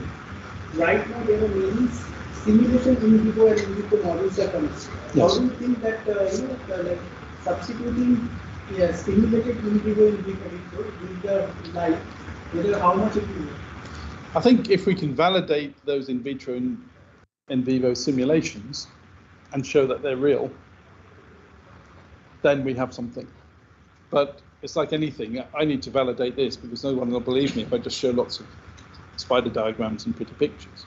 We need to show knockout effects. We need to show differential expression. We need to show drugs that have been discovered with this method, and we have done this, that then go on to kill cancer cells. So. So while you are training the model, you are providing certain kind of data, right? Yeah. So what type of data or what is the data curation or pre-processing of that particular data so that the model is trained like a very perfectionist or how? So we would, on a normal workflow, we would take data from TCGA or from BIOD, from multiple sources if possible. Okay. We would look at the housekeeping proteins or genes in that, and then do Disney plots on that to check the batch effects, if there were batch effects with the correct results. We look at potential outliers from those as well. So we don't usually find that many, it's just to find the cloud of data. So that's our first QC check. What we then do is by examining this distribution and the membership of the genes in it, then we start to look at what's the quality of prediction. Now for predicting a gene, then the gene should ideally be the #1 thing in the list. We hope. It doesn't always happen that way, because the predictive performance is an unseen data set. So, for example, if we make a model of predicting genes, and say we're predicting ER, if the model works well, then ER predicts ER. That's fine. But then if you take that to an unseen data set, and ER no longer predicts ER, then there's some dysregulation here. So then looking at those memberships and looking at the frequency of them occurring, we can calculate a probability of false discovery. And that probability of false discovery kind of tells us the quality of the result. So for example, if we only find 1 or 2 genes, probably not so good. If you find 200 genes, much better. So it's kind of pretty closely defined workflow, but we have checks and balances all the way through. I think it's perfect closing block because it showed how the big data can be taken, different models you can make, narrow it down, and then you can do the actual translational work, right? And you showed both in the cancer as well as in the plant system. This is where you can see your so much operational power we have. Right? Thank you, Mr. Rahman, once again. Thank you. All right. So now the time is for a quiz. Okay. So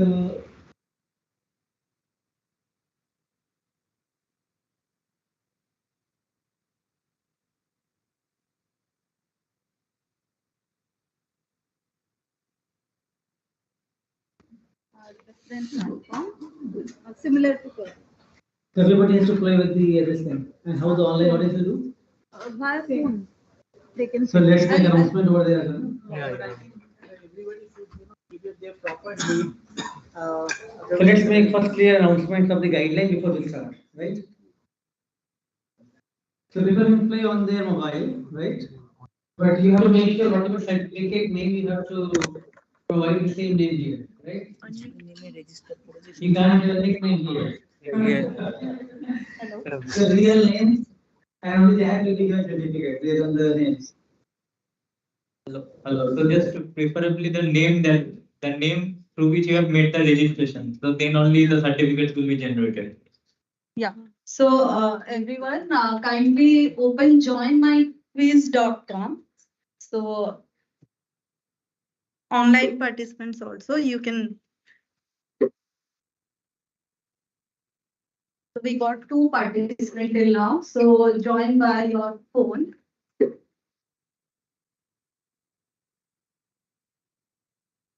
So we'll wait for 1 or 2 minutes, and after that we can start. So enter this code in your after joining through joinmyquiz.com and enter your proper name. Yeah, because yeah.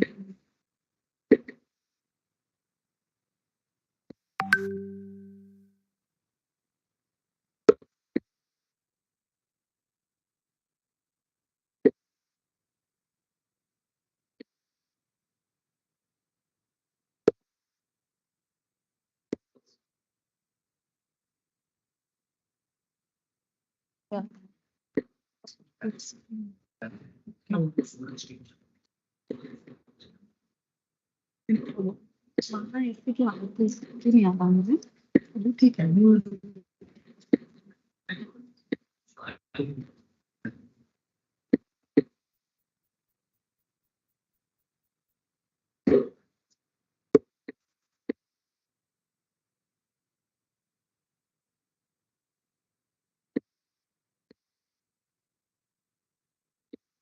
So this is not only correct answer, this is on the basis of time also. If you click faster. Can you just paste the link in the chat?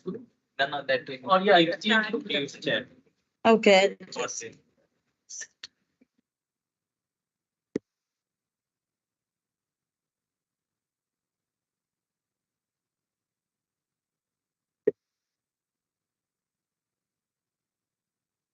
Yeah, sure. I have pasted the link in the Teams group.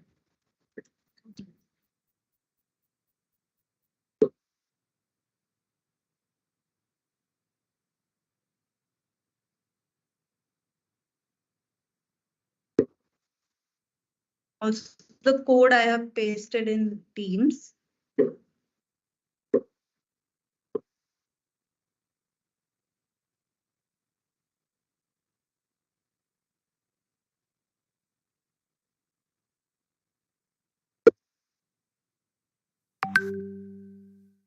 we'll wait for a few seconds, then we can start. So try to answer it as fast as possible. So if you got like same correct answer, on the basis of time also, it will calculate the like the thing. But make sure you don't make wrong answer. Fast is okay to be wrong. But certificate will be there in the correct answer, not the fastest. 158 participants till now.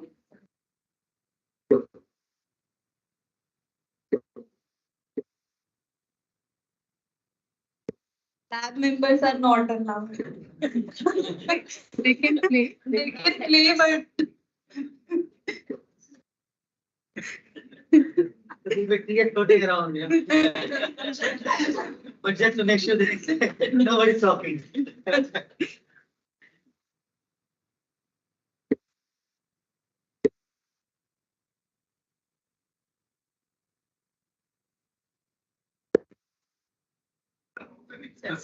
Sanjeev.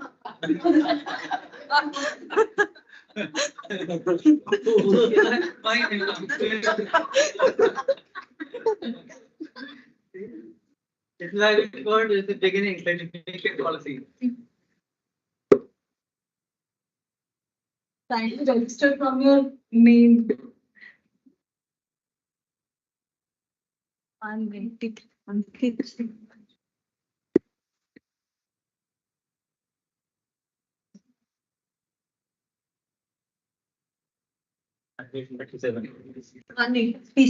So how many, anyone from this auditorium left to join?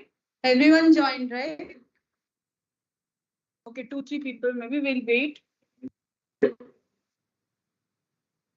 If you are facing some issues, let us know. Yeah, We are waiting.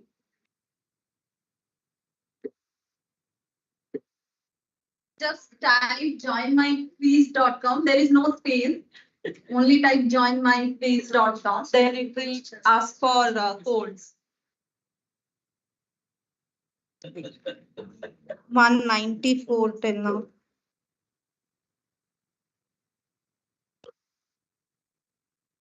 Everyone joined from. Everyone joined, right? Someone is giving only the initial Give your full name. or certificate. Otherwise, certificates won't be generated. Yeah, give your full name for the quiz. So 200 till now. You have joined, right? You have joined. No? One left here.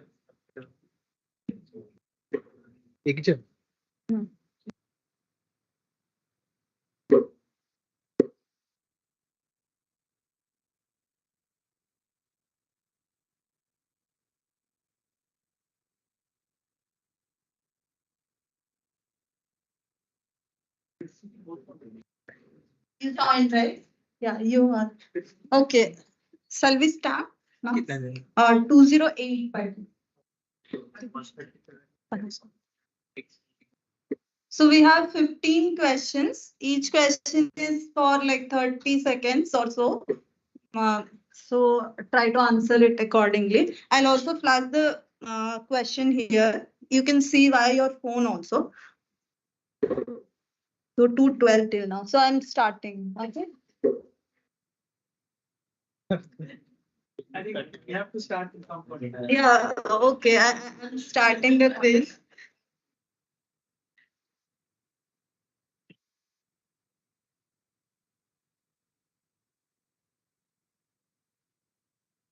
Yeah, you can see from your phone.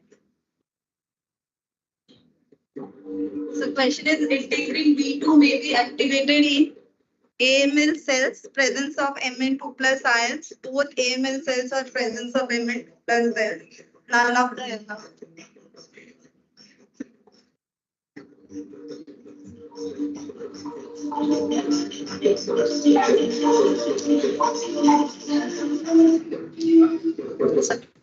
Time is up.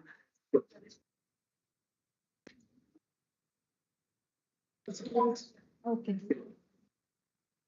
So I'm going to next question. So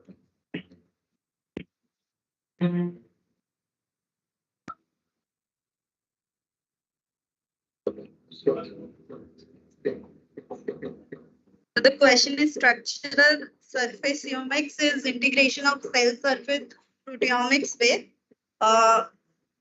cross-linking mass spectrometry, XLMS, disulfide proteomics, targeted proteomics, or both disulfide proteomics and targeted.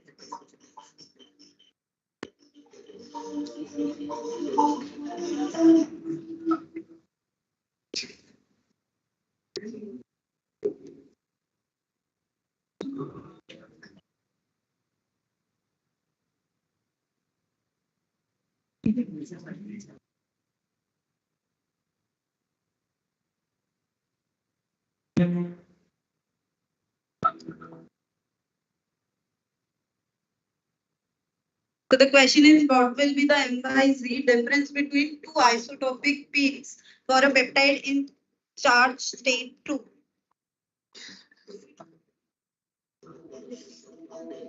The options are 2, 0.25, 0.5, 1.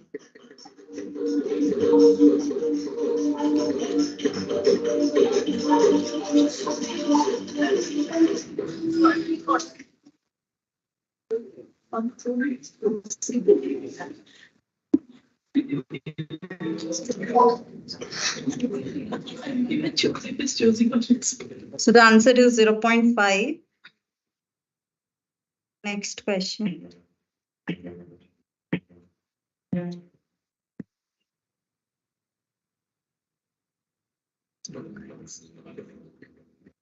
The question is fragmentation of peptides in mass spectrometers collision cell by CID creates which ion series?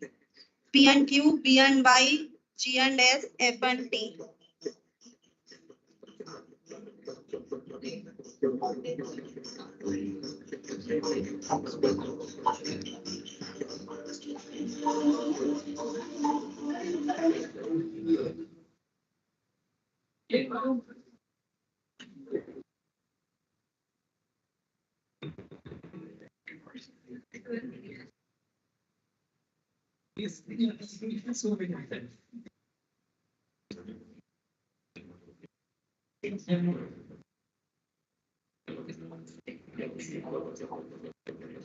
So what is the purpose of sodium metaperidate in the CAC protocol? It's the reducing agent, oxidizing agent, alkylating agent, or biodenylation coupling catalyst.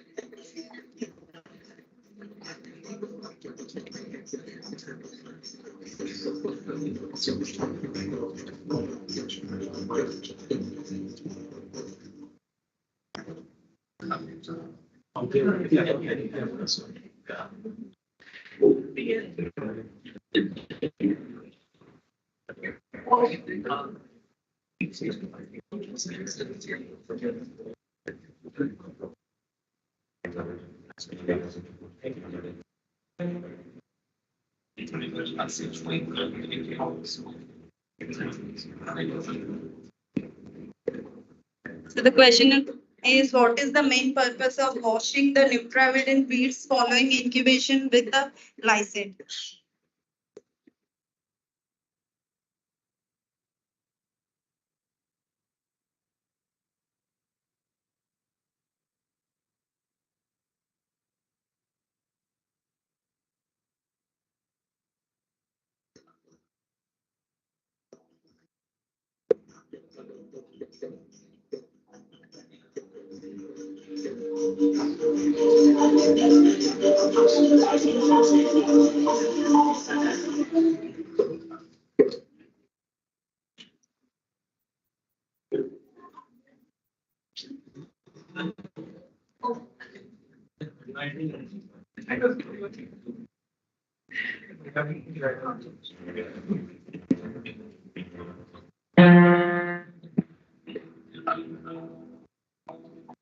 So which of the following are the challenges in big biological data? It is hard to open the file. It is linear. There is very little data available. The technique have a lot of error. Only human data is available.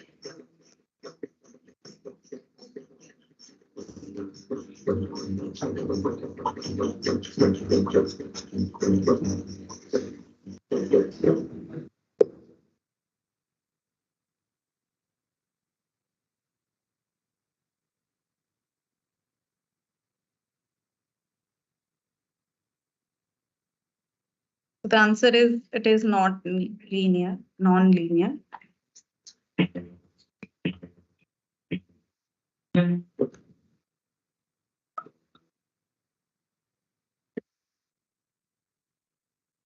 Which of the following is not a machine learning method? Random forest, multi-layer perceptron, support vector machine, named by Cox postulates.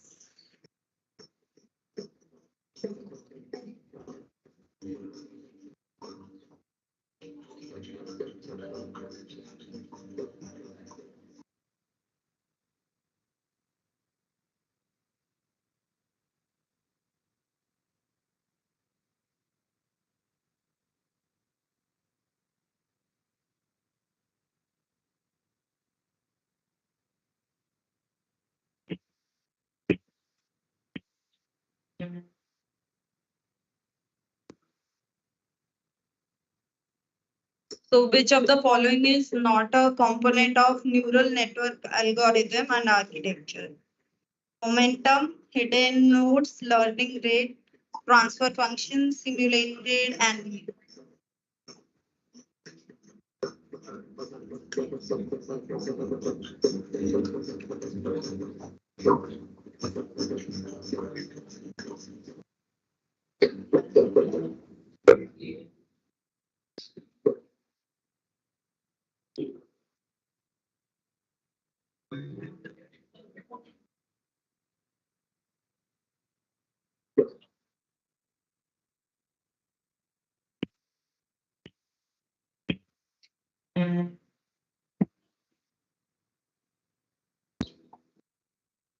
to choose the incorrect statement among the following. CBAR portal helps in visualizing the expression of genes from TCGA data. Next trend was developed to track infectious diseases before COVID pandemic. Next trend helps in the tracking the evolution of COVID-19 genome. CBAR portal analyzes data from GIS.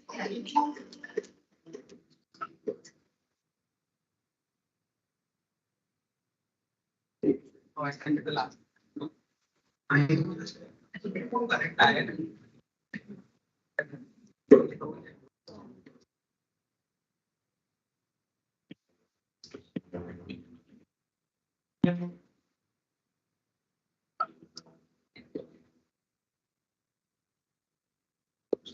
The Shapiro-Wilk test is used for outlier detection, identification of differentially expressed proteins, testing normal distribution of data set, hypothesis testing for non-normal data.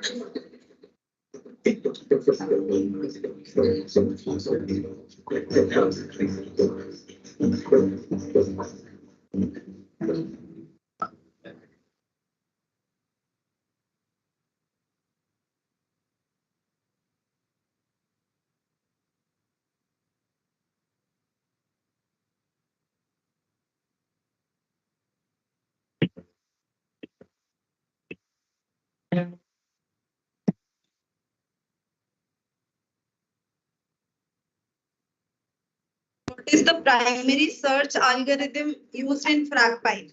MS-Quant, Sequest, MS-Fragor, Andromeda.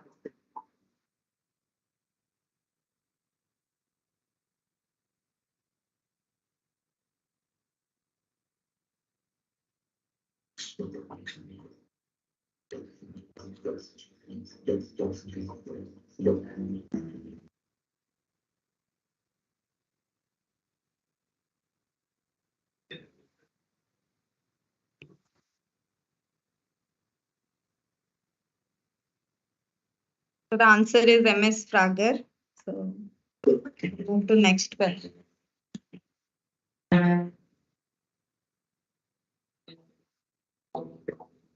What is the full form of MBR in the elective MBR workflow?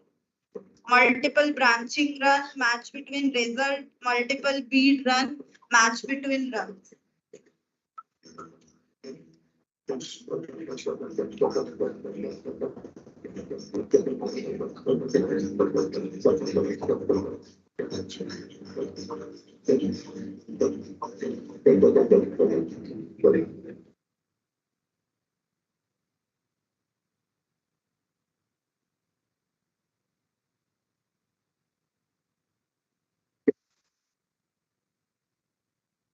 So the answer is match between runs. Yeah.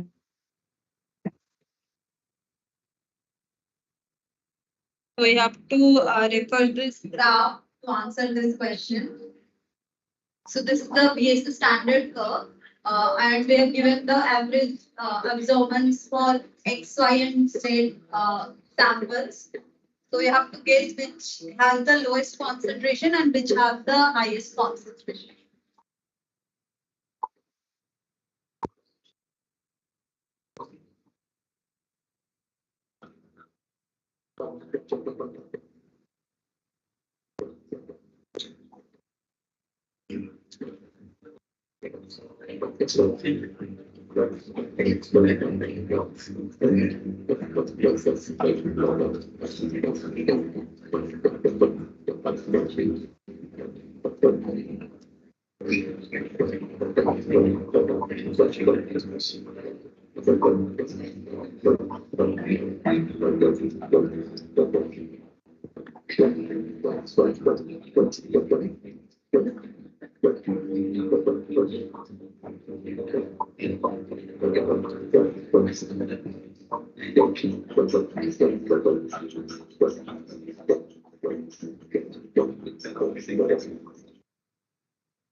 Okay, the time is up.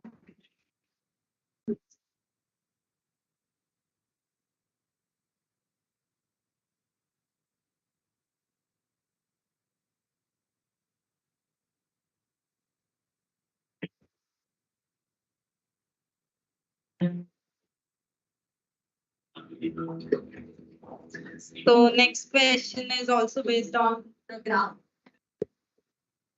So here they have given the sample A whose absorbance value is 0.893. So as it is higher than the standard curve graph, so what will be Sheetal doing? So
okay, the time is up. The right answer is she should dilute the sample and re-quantify it.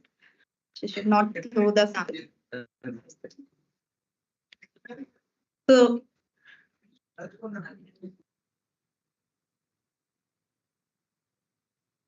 yeah, so this is the last question. So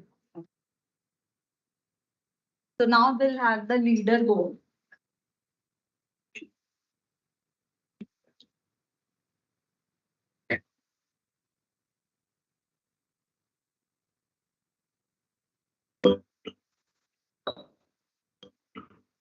The first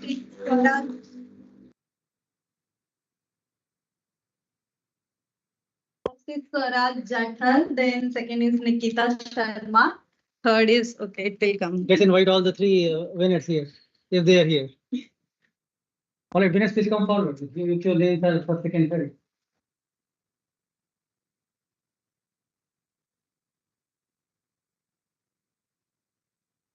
Okay, that's very nice. All right, please come forward. Yeah, come. You're Nikita? All right, congratulations. Good.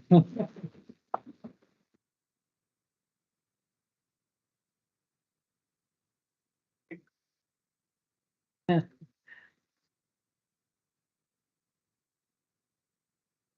Who are the other winners? What is their name? Swaraj. Swaraj. Swaraj. Congratulations, you're the first one. Right.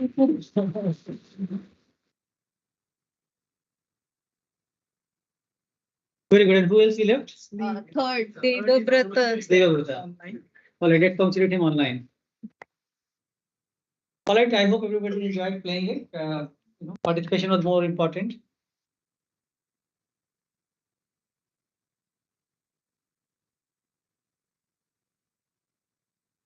Can you see if you can just can we confirm my system? Yeah.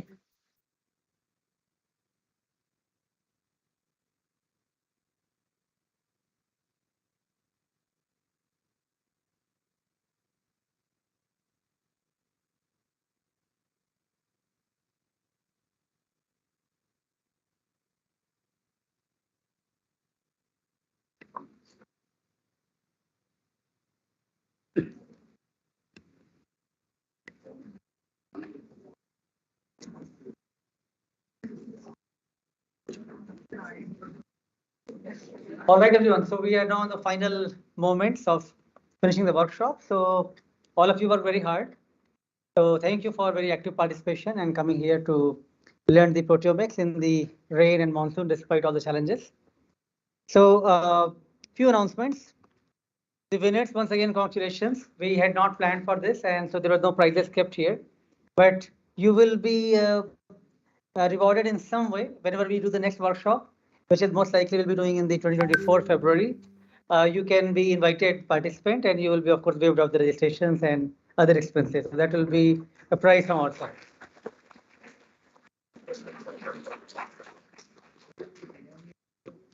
And regarding certificates, of course, we are looking at your attendance and your quiz both, and based on that, we will prepare two different type of certificates. One will be for the offline participants, where we'll write that you have been participating in these hands-on activity. Whereas there are some which are online, they have listened to the lecture and some activity they have done, but not as intense as you have done. So there will be two separate certificates given, so that we can differentiate that there is a hands-on component involved here. So we will email you the soft copy of the certificate as per these data sheets. We have a Jira position available in MyLab. If you are eligible, please do email me separately your CV. We'll be happy to consider you. Over others, of course, because you are well trained now. But there will be, of course, interviews and procedure involved, right? And there are two postdoc positions available as well. So again, if you are finishing PhD or finished PhD, you can contact us. So these are a couple of opportunities and announcements for all of you. Okay. And one last final one is essentially next year we'll be doing this international conference, which is Advanced Proteomics Technology APT 2024. And we already got some very big speakers and renowned people already on board who will be coming. So that will be February 19, 20, 24. Please block your dates. We are thinking to do 2 days prior workshop, so which will be 17, 18 February, and followed by conference on 19, 20th. So that's going to be upcoming big event where you can see a lot of industry leaders and try to learn something further.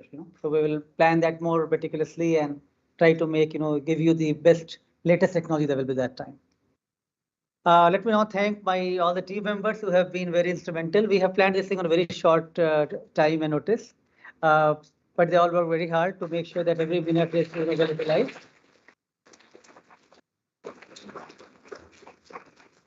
So thank you everybody for doing a lot of preparation for making sure that participants get the best learning procedure here.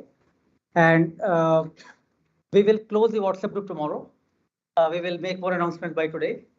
Of course, you can always get in touch with us over the email or other groups. So we will send you the required information and any more updates by tonight. And I'll inform you, then tomorrow we'll close that group. Okay. Thank you very much once again coming here to IIT Bombay and participating in this workshop. Thank you very much.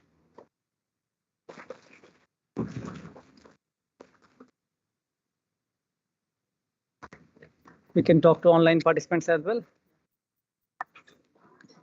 All right, again to online participants, look like, maybe 100 of plus people have been staying almost all days. And it was very nice to see, like, many of you have done so well in the quiz as well. So, we will make further announcement for all of you. And of course, there is no end to learning. We'll be committed to teach you and give you further feedback and guidance. All right, all the best.